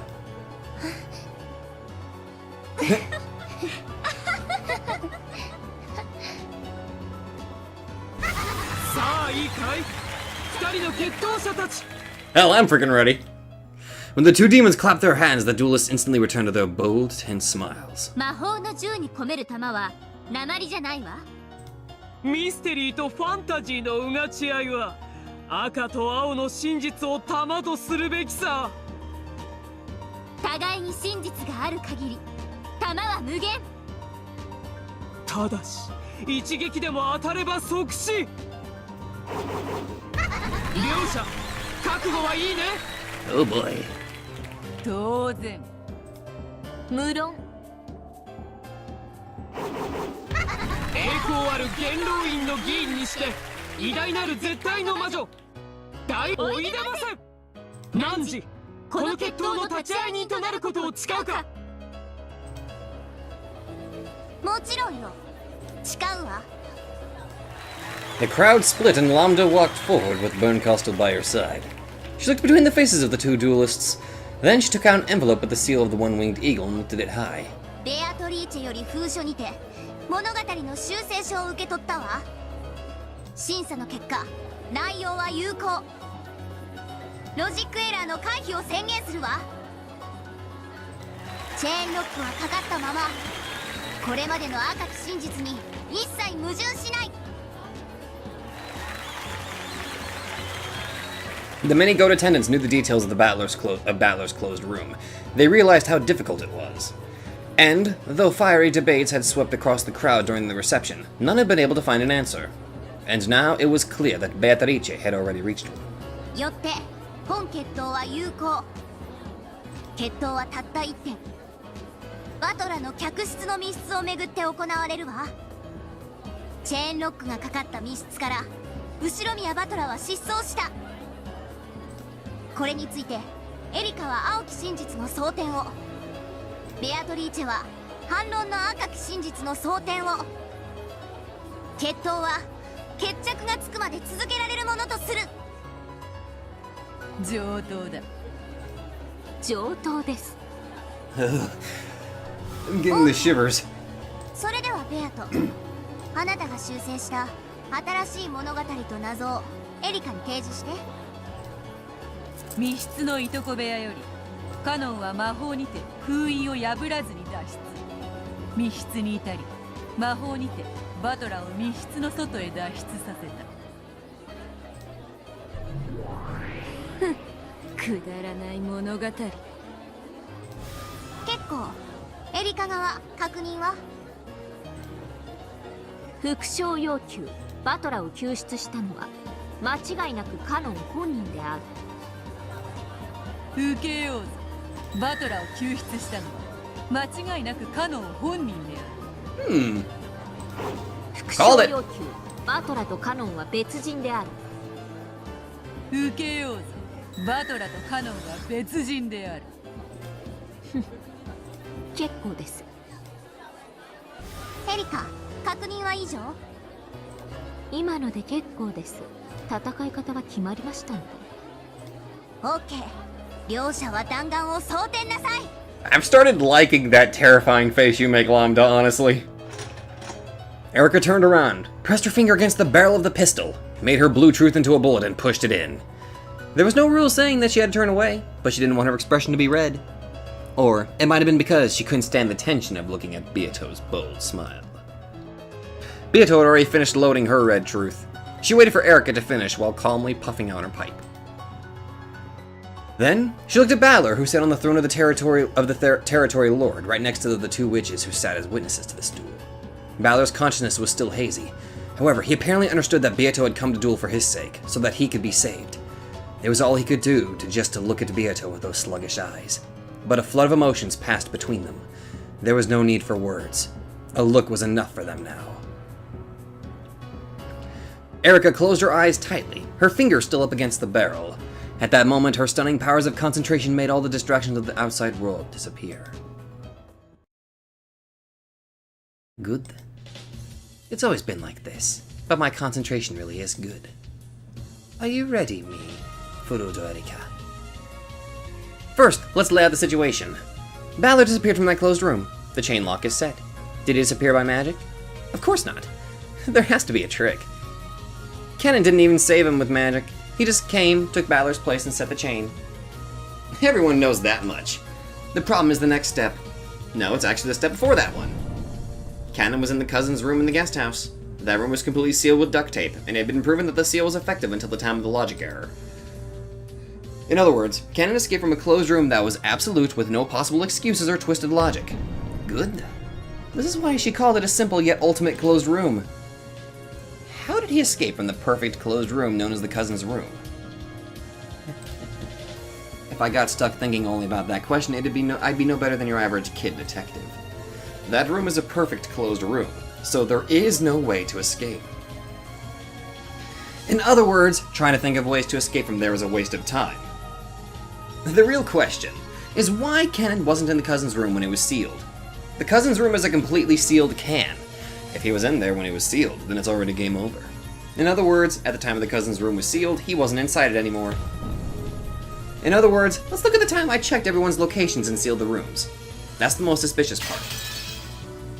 At that time, we have the 5 people in the next room over, whom I confirmed with my own eyes. Hideyoshi, Joji, Komasawa, Shano, Nanjo. I mentioned the names of those 5 people during the location check and confirmed that they were in the room next room over. Blech. Then, I checked to see whether everyone else was in the cousin's room and had that confirmed for me as well. I said everyone, so whether he was Kanon or Yoshia, or even Puru Pico-man, they all should have been sealed in the cousin's room. It seems perfect. However, though that word everyone seems perfect, something's fishy. The correct definition of that word everyone refers to all humans whose names I did not mention directly. In other words, there are exceptions. For example, it's been confirmed that Hideyoshi and George were in the next room over. So, humans with the name Hideyoshi or George don't need to be inside the cousin's room. It seems that Kanon told Jessica that his real name was Yoshia, but that was no red truth. In other words, what if Kanon's real name is the same as one of those in the next room over? They seem to be about the same age, so let's use George. So what if there were 2 Georges in that room? That doesn't violate the red truth saying that Hideyoshi, George, Kumasawa, Shannon, and Nanjo are in the next room over. Let's say that Kanon's real name was Tanaka George. Both Ushidamiya George and Tanaka George could exist in that room at the same time. In other words, there were 6 humans with 5 names. It looked to my eyes as though there were only 5 people in the next room over, but a 6th person, Kanon, was hiding somewhere. I don't have the detective's authority, so it wouldn't be that difficult for him to fool my eyes and hide. I see, the double name trick. Stupid. So stupid. Alright, I've made my logic. Kanon, who was hiding in the next room over, not the cousin's room, left by the window after the seals were placed. Bang! The gun had fired and the tip of my finger was stained with blood. The Blue Truth gunpowder had exploded. Damn it! I've already had Dolanor seal that one. Blue Truth arguing about the window of the next room over is forbidden, so I can't use it. どうした暴発か弾は慎重に込めぬとな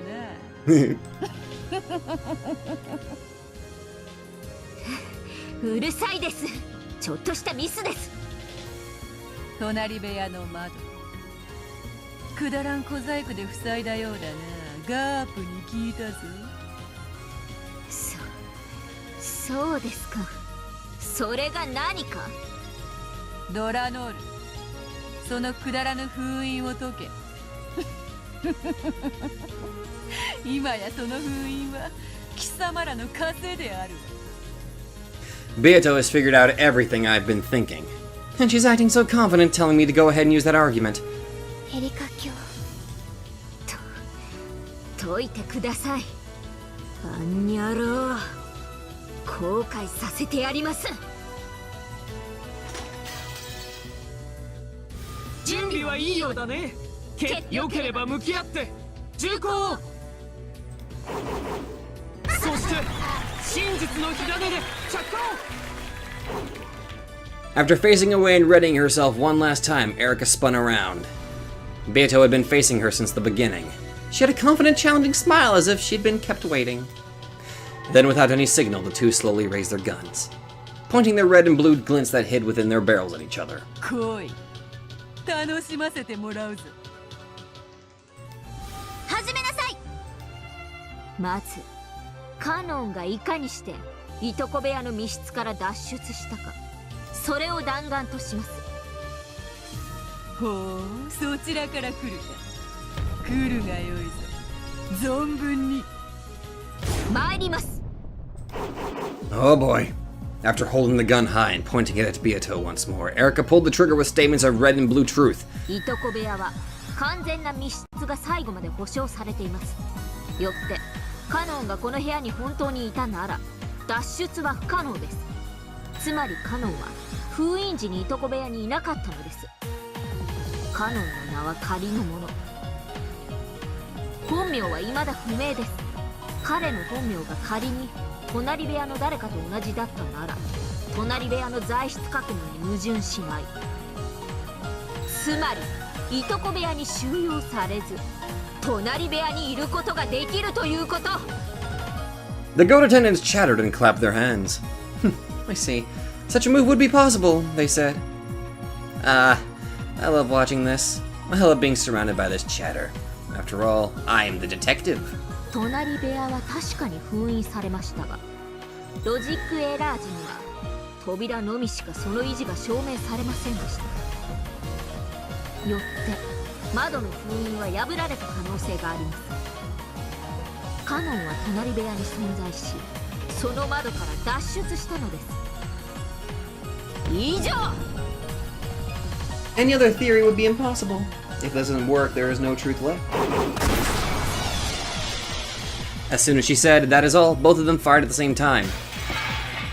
After the blast rang out, it was Erika's gun that fell to the floor. Beato's red bullet had knocked Erika's gun from her hands. Was it arrogance or confidence? If she just aimed that bullet at Erika's heart, the whole thing would have been over. Beato had missed on purpose. There was a confident smile on her face. It was as though she was offering to play with Erika a little longer. No, this is because it's Beato. Beatrice, the witch who mocks others with unsolvable closed rooms tricks. 封印時の隣部屋にいたのは秀吉、ジョージ、熊沢、シャノン、南條である。そして隣部屋の人数は5人である。この5つの名に該当する者以外は存在しない。すべての名は本人以外には名乗れない。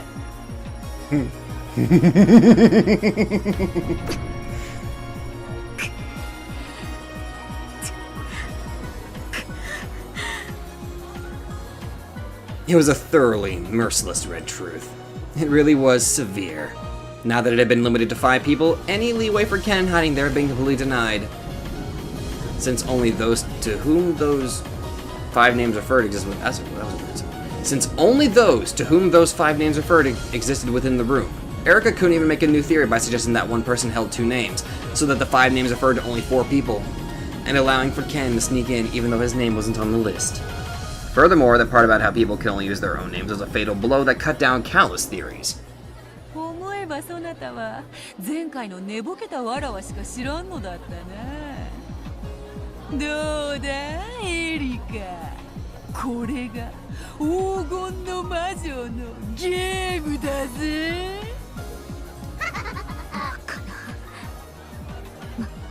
魔法でカノンが部屋を抜け出したっていうの。それよりどうして銃を弾くなんて甘い真似を。人間側は魔女の謎を全て打ち砕き、魔女側は人間側の推理を一つ打ち砕けばいい。これではアンフェアだろ。だからわらわも同じにすることにした。同じ？わらわもそなたの推理を全て打ち砕いて勝利することにした。カノン脱出の謎はわらわの勝ちだが、もう一つバトラに辛酸をなめさせた最初の戦場に戻ろうぜ。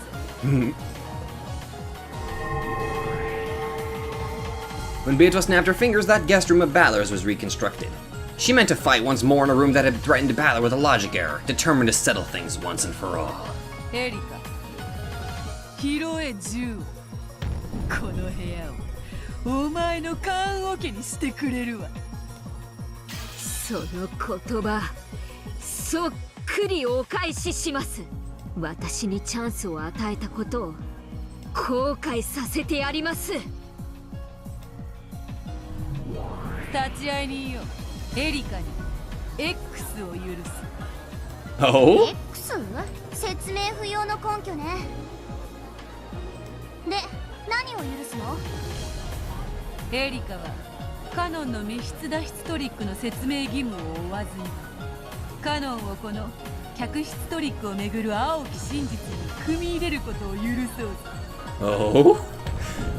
If a theory for explaining how Kanon saved Balor did not also explain how Kanon escaped from his own closed room, it would have no basis. Erika had already lost that basis. Beato was giving her a handicap by saying that she didn't need to explain that part. 当然です。あんたはカノンがバトラを助けたことを赤き真実で保証してるんですから。そんなのもらえて当然です。Erika faced away again and concentrated even harder. As though twisting the knob on a radio, she turned all noise and idle thoughts down to zero.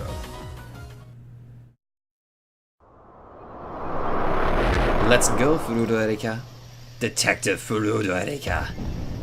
As long as Kanon reaches this place, rescuing Balor isn't hard. The trick is as follows.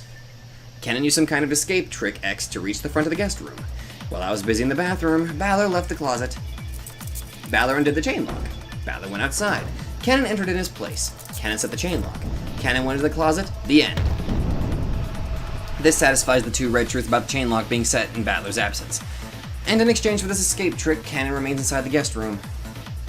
There's no room for argument on how tightly this room can act as a closed room. That chain is cursed. In this demonic closed room, one person must remain as a sacrifice for it to be acceptable. However, is such a simple theory really enough? The rescuer switched places with him. Then, the rescuer hid in the closet. No other sort of theory is possible, and yet Beato thinks she can win. In that case, does some other trick exist? It's impossible! I swear on the history of the mystery genre there's absolutely, definitely, categorically no other way. But if I give in here, I couldn't call myself a detective. Consider it. Imagine. Don't stop thinking. That's how you drive blue wedges into witches. One thing I can think of. Yes. A wordplay trick. It can only be some kind of wordplay that just barely slips through the net of words spoken in red. In that case, I'll crush all possibilities. I'll have them repeat line after line. This final duel has already begun, even though we haven't pulled our triggers yet. 副将要求バトラ救出時、客室に入ったのはカノンのみである。認めよう。バトラ救出時、客室に入ったのはカノンのみである。そういう話のつもりだが。副将要求、私の入室からロジックエラージまで、私とバトラとカノン以外に入退室した者は存在しない。認めよう。そなたの入室からロジックエラージまで客室を出入りしたのはそなたとバトラとカノンのみ。副将要求、それはすなわち3人のことである。認めよう。そなたとバトラとカノンで3人である。定義確認。この3人の定義は体の数に等しいと考えていい？3体が出入りをしたってことですよね。I've had enough of things being mixed about with names and numbers of people. I want this point to be clear. 無論だ。3人、すなわち3体が出入りした。そなたとカノンは入ったのみ。バトラは出たのみ。すべての名は本人以外に名乗れないと赤き真実ですでに語っている。よってエリ、バトラ、カノンの名はいずれも本人にしか名乗れぬのだ。副将要求、私は救出者ではない。当然だ。そなたは探偵ではないか。安心せよ。わらわはそれを尊重する。定義確認。救出者の定義とは？ Ooh, we're really getting into wordplay here. This is also important.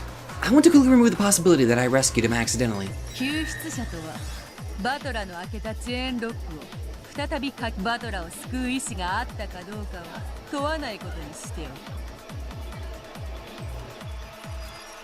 since she said, after Balor ended the chain lock, it's impossible for this to have occurred before I set foot in the room.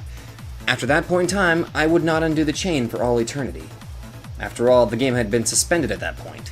Therefore, it was impossible for me to have been the rescuer accidentally. More. I can focus it even more. The chain can only be set from the inside. It's impossible for a person to escape on their own. Therefore, we know that Balor didn't escape by himself. And I'm not the rescuer. Only Kanon can be the rescuer. And Beato has already said that Kanon is the rescuer in the Red Truth. There's nothing to doubt. There's no room for anyone but Kanon to be involved. At least, so far. 副賞要求出入りの定義とは客室と外部の境界をまたいだかどうかである We're really getting into specifics here. 認めよう副賞要求客室とはベッドルームバスルームクローゼット内の全てを含む認めようクローゼット内を客室でないと言い逃れる気などさらさらないわ定義確認客室内とはベッドルームバスルームクローゼット内の3区分であるわらわもその認識でいるぞそしてすでにそなたはベッドルームバスルームの2区分で誰も隠れていないことを赤き真実で確認したはずだ副賞要求クローゼット内には誰かがいる拒否するどうしてカノンがそこに隠れているからですかカノンは魔法が使えるのだ確かにクローゼットに一時姿を隠しはしたがその後すぐに魔法で姿を消したのだだからクローゼット内には不在よって復唱はできるわそれの復唱を再要求しますバカ魔女側には魔法で行ったことについて説明する義務はないわ No, it's completely obvious. There's no way she can say that Kanon disappeared with magic using the Red Truth. After all, magic doesn't exist. But is this enough? I've gone through every last minor detail, and yet there's an uncanny lack of dubious points. I can't imagine that any fluke could arise to replace the theory I've had since the beginning. Kanon must be in the closet. He has to be. There's no way he isn't. I'll say it again. This closed room can only be escaped from by switching places with the rescuer. If Kanon tried to escape as well, another rescuer would be needed. However, no rescuer exists for Kanon. Balor escaped, so it's impossible for it to be him. And I won't undo the chain for all eternity. The people who have gone in and out of the room have been confirmed both by name and number of people. At this rate, my theory is set in stone. First, here are the details of the situation that are certain. The game ended while I was inside the guest room, so I did not undo the chain lock that I had previously set. So it can't be that he escaped behind my back after I left the room. Furthermore, the chain lock was set at the same time I entered the room.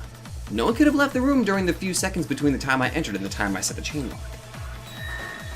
The guest room was sealed at the time that Balor's corpse was examined, so until I came again and broke the seals, it was absolutely impossible for anyone to go in or out. Therefore, when I entered the room, it is certain that Balor was hiding somewhere inside the guest room. The only chance Balor had to escape was after I broke the seals. To be more specific, he had no chance of escape except for the time I was in the bathroom. By the above premises, Balor's trick to escape with the chain still set is as follows. Because of the aforementioned reasons, the only one who could have set the chain lock, which can only be set from the inside and allowed Balor's escape, is Kanon, the only person to enter the room except for me and Balor. After Kanon entered the room, he set the chain, hid in the one place that he could hide him inside the guest room, the closet. Whoa, that was close. They almost got me. They almost tricked me. I thought that I had cornered him in the closet. It's the opposite. They're trying to make me think he's in the closet. What was the order in which I searched the guest room? First, the bedroom. We confirmed with the red that there was nothing there. Then the bathroom. We confirmed with the red that there was nothing there. That's it right there.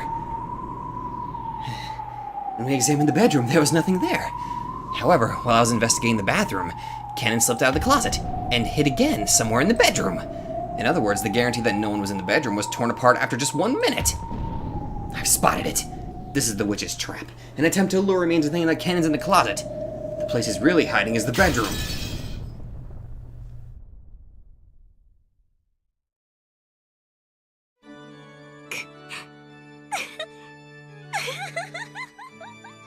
見つけた。やっと見つけましたよ。あんたのトリック。 That was a close one. At that rate, I'd have said there was nowhere to hide except inside the closet. And then she just said that the closet was empty. Huh? No, wait. It works the same way in reverse. I see, now I get it. It's a logic switching trick. Damn that Beato. So in resolving the logic error, she discovered this strange trick. If only I had noticed the closet, she'll have Kanon hide under the bed. And if I only notice the bed, she'll have Kanon hide in the closet. Even though neither one would be right, I'd lose no matter which I chose. Unless I expose both at the same time, I can't checkmate her.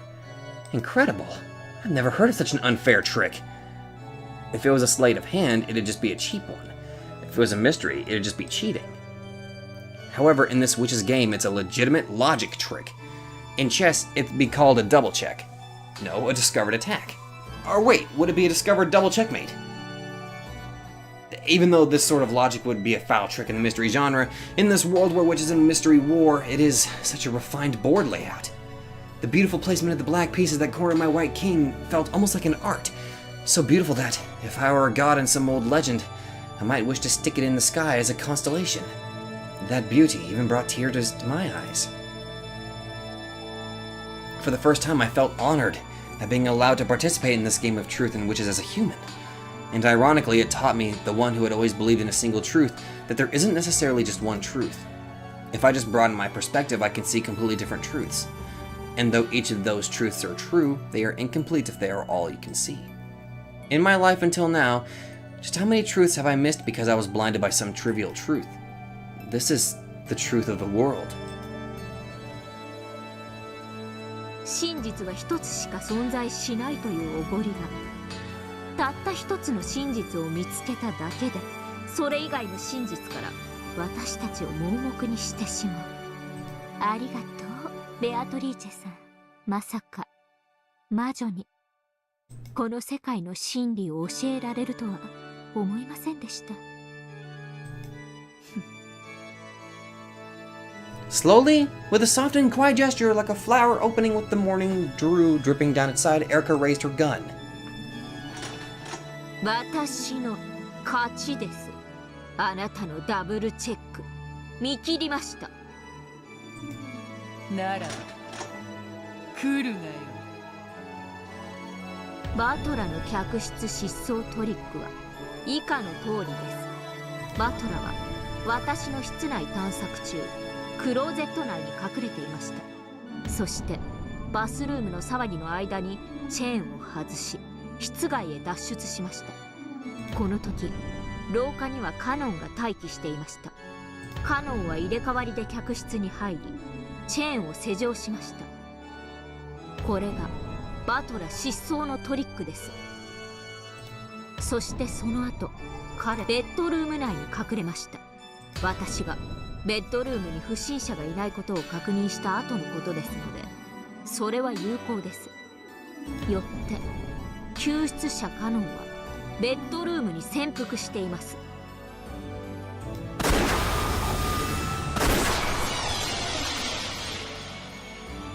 Erika's blue bullet flew in a strange arc, became a wedge of the blue truth, and pierced straight down through the bed and the floor beneath. Beato didn't pull her trigger. However, she did quietly argue back with the red truth.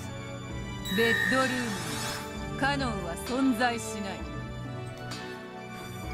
Ooh, the goat attendants gasped. It had appeared as though Erika had been defeated, denied by the red truth. For the goats who couldn't see more than a single truth, it probably looks as though I've lost.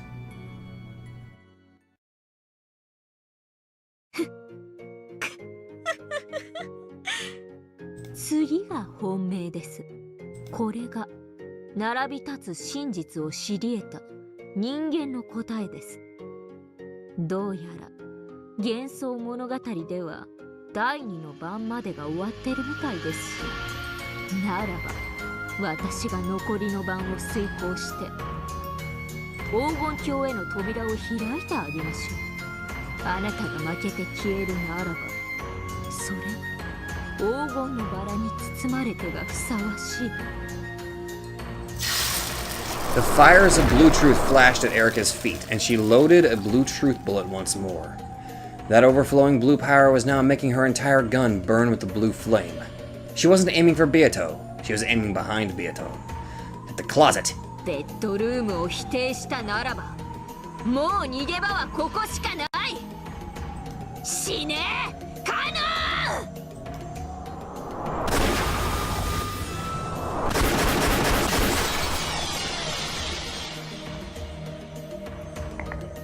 The 5 wedges of blue truths she released shot right past Beato's cheeks, hair, and shoulders, then pincushioned to the door to the closet to gouge whatever human was inside to death. The 5 wedges slammed into the door in a vertical line. In other words, on the 4th twilight, gouge the head and kill. On the 5th twilight, gouge the chest and kill. On the 6th twilight, on the 7th twilight, and on the 8th twilight. Gouge and kill and kill and kill. After being gouged by so many thick and sharp wedges, the human inside wouldn't stand a chance. これが私の暴く真実です。以上。 When she proclaimed that she had finished, the 5 blue wedges pierced the closet disappeared. However, the many large splintered holes left behind showed that it had indeed been pierced.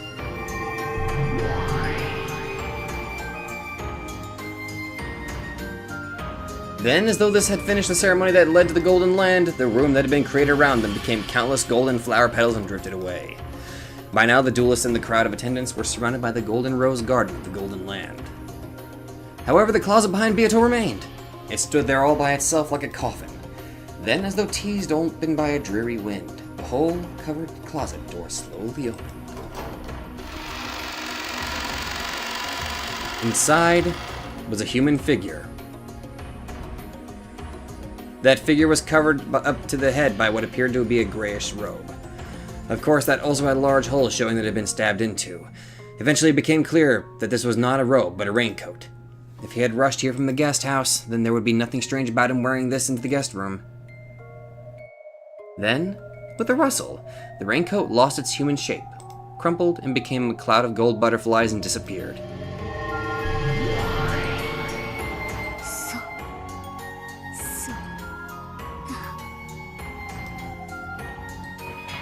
Inside the coffin of the closet, nothing remained except an empty darkness. 客室にカノンは存在しない。もちろんクローゼット、ベッドルーム、バスルーム、このすべてにおいてである。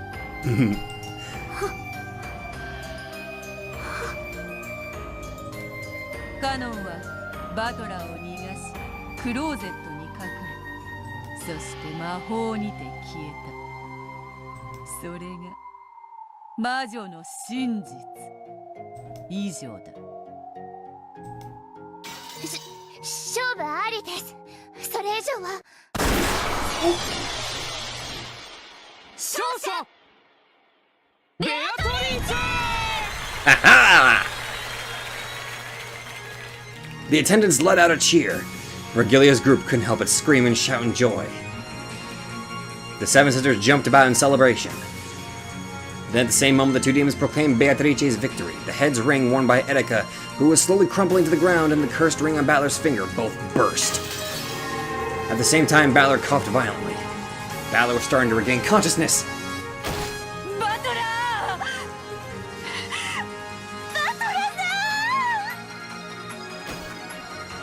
Beato lashed onto the coughing Balor in joy. Then Virgilia, Gop, and Ronave did the same.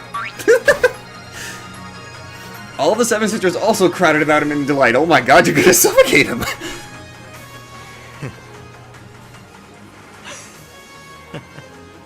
ひでえトリックだ。こんなので通ると思ってんのか。こんなトリックじゃまた人間どもがこんなのミステリーじゃねえって騒ぎ出すぜ。いいえ、立派なトリックです。 And I think I've already figured it out! 愛がない人には見えないです。バトラさん、バトラさん。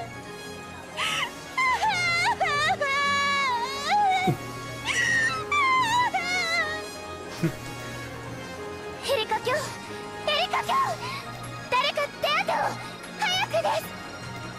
The rose of blood in Erika's chest wouldn't stop opening its petals. 第3度概念否定し存続系中和剤は不可。大至急の最短承認でのみ中和可能。駒の主の最短承認が必要なりだ。ベルンカしてる今日最短のご許可を。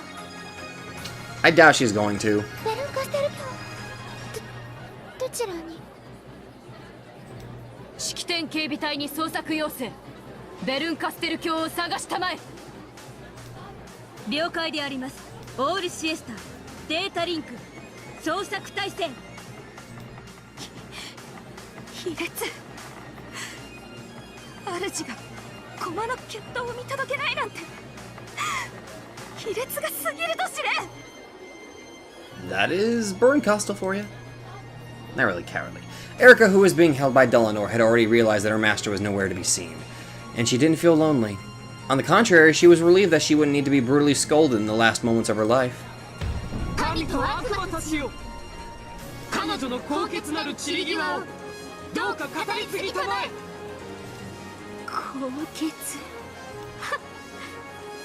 悪役ってのはきっちり無様に散って主品を盛り上げなきゃです。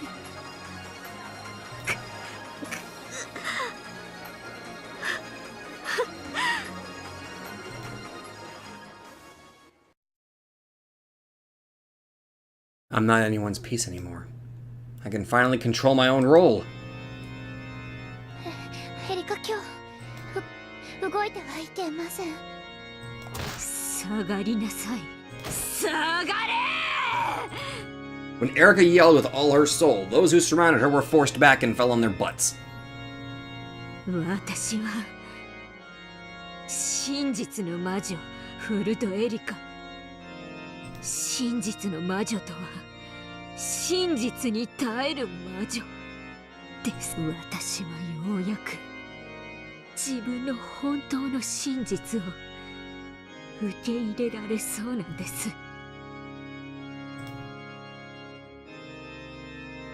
The toxin of her own concept being denied raced through her. Her vision was already starting to blur. At the other end of her twisted range of vision were Battler and Beato hugging each other and looking at her. Their expressions are firm. That's okay. Pity and sympathy would only make me look more pathetic. For a loser, that sort of expression is the best. エリカ今日もう決闘は終わっています。終わってないんだ。死が二人を分かつまで誰にも彼女の散り際を汚せない。 The two demons grabbed Delanor's shoulders and held her back. Dripping blood, breathing heavily, and with an awkward gait, Erika walked towards Beato and Battler despite it all.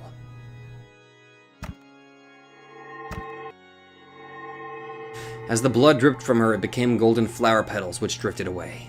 So as she walked, she looked both divine and beautiful. The duel wouldn't end until one of them died. So even though it had been resolved, it hadn't ended. Beato and Battler told the people bunched around them to step back, and they both walked forward to face the noble loser. エリカ。復活おめでとうございます。あんた、長男の層を持ってますよ。ろくな女に好かれやしない。そうだな。俺もろくな女に惚れねえな。 Yeah, normal people suck.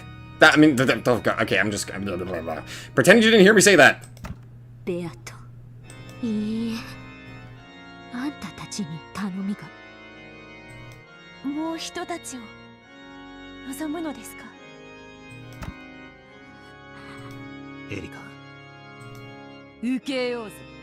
そなたの高潔なる申し出を断る無粋をわらわたちは持たぬ。ありがとう。 As her consciousness began to waver, Erika raised her gun again. She pointed at the two of them. Beato also raised her gun to point to Erika. Oh. Then Battler placed his hand on hers. もう決着してるのに、これ以上何の論点があるというのです。エリカ様。Gonna give me a dramatic twist? 私はなぜ何の力にもなれずここに。見届けなさい。それが親友の仕事でしょ。 Both sides silently loaded their bullets of truth without saying a word. The color packed into each barrel was red. Then, though neither side spoke, did they both know what trump card the other would use? 最後に自己紹介しとこうと思いまして。 What she's saying, this late into the game? No one could imagine what red truth Erika had loaded. ベアト、いいのか？はい、構いません。わかった。せめて最後の引き金は一緒に。わかってるぜ。 Valor placed his hand on top of the finger that Beato had around the trigger. バトラさん、会えてよかった。俺たちは永遠にずっと一緒だ。イチャイチャと見せつけてくれます。 Probably. イラついてきてたんです。やっぱお涙で退場は私の好みじゃないです。やっぱ悪役は最後の最後までこういう面でなきゃ。いい面構えだぜ。お前との結婚生活もヘドが出るくらい楽しかったかもな。当然です。毎日のけぞらせまくってベアトさんなんか忘れさせてあげるくらいの快楽の世界に閉じ込めてあげたのに。お前ごとき小娘、バトラを虜にするにはまだ1000年早いわ。ああんたの顔もそれが一番キュートです。お互い最後はこういう顔がいいですよね。恋。これが探偵フルドエリカの最後の捨て台詞、そして自己紹介です。 Oh. Erika spun around in a rondo, and with a magnificent and graceful motion, scattering blood and golden flower petals around her. She raised her gun. そして自己紹介です。探偵フルドエリカと申します。招かれざる客人ですがどうか歓迎を。我こそは来訪者六軒島の18人目の人間。申し訳ないがそなたを迎えても17人だ。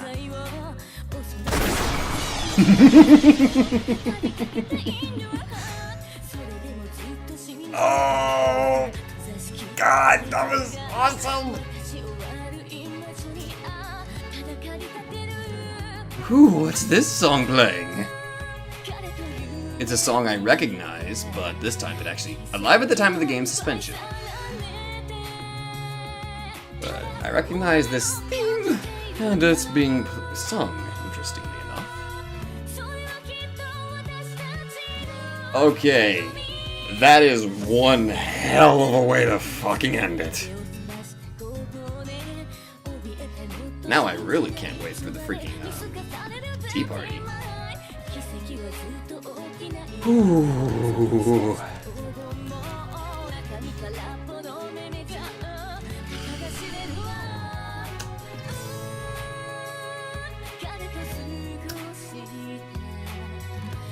Please tell me what the name of this song is in the comments below, because I need to listen to it repeatedly. Automatically, I will say one thing about episode 6. It introduced two of my new favorite demons, Furifuri and Zeppa. I don't know what it is about those two, but they're just enjoyable, honestly. And there's one of my favorite sisters of Purgatory, Belphegor. Also, have I been pronouncing Asmodeus incorrectly? Is it Asmodeus or Asmodeus? Just random bit of curiosity. 6th game, Dawn of the Golden Witch.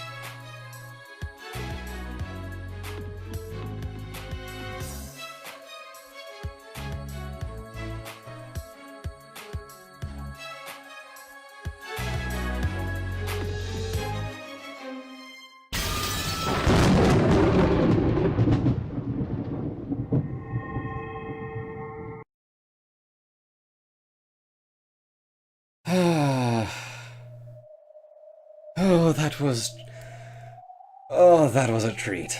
That was really good. I was expecting a dramatically terrifying twist, but I'm pretty sure I'll see something like that in the tea party and the witch's tea party. Oh my god. That was so good. That was so good. Ugh, that was so good. Anyway.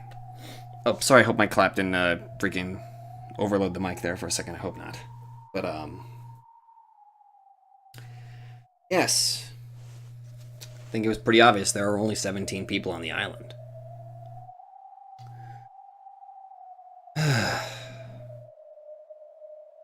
Also, I think I figured out the closed room trick. I think. If Shannon is confirmed. Wait. I need to think about this for a little bit, actually. But I think I've got a good handle on how that trick was pulled off. But then again, I've already figured out, like, I think I've already figured it all out, mostly.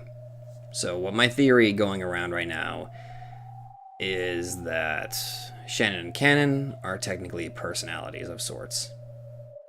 I'm expecting people to get pissed off, but I don't care. That also includes Beatrice. She would also be a personality of sorts. Or maybe not. It depends. Anyway, I'm still shaking, mostly, from just that the massive display. I'm still shaking quite a bit. Oh, Umineko. This is the best. This is so good. Tea party. I'll start that later. Anyway. The next recording will be the tea party and the tea party of those who are not. The witch's tea party and that tea party. All in one video. Oh my god, that was so good. I'm still kind of... I'm geeking out. I'm geeking out a little too much here, honestly. But... this confirmed, I would think, a lot of the theories that I was thinking of. And I need to stop leaving you guys in just pure silence, so if you guys like this, be sure to let me know, because I enjoyed every freaking bit of that. Thank you guys so much for watching, and I will see you all at the tea party.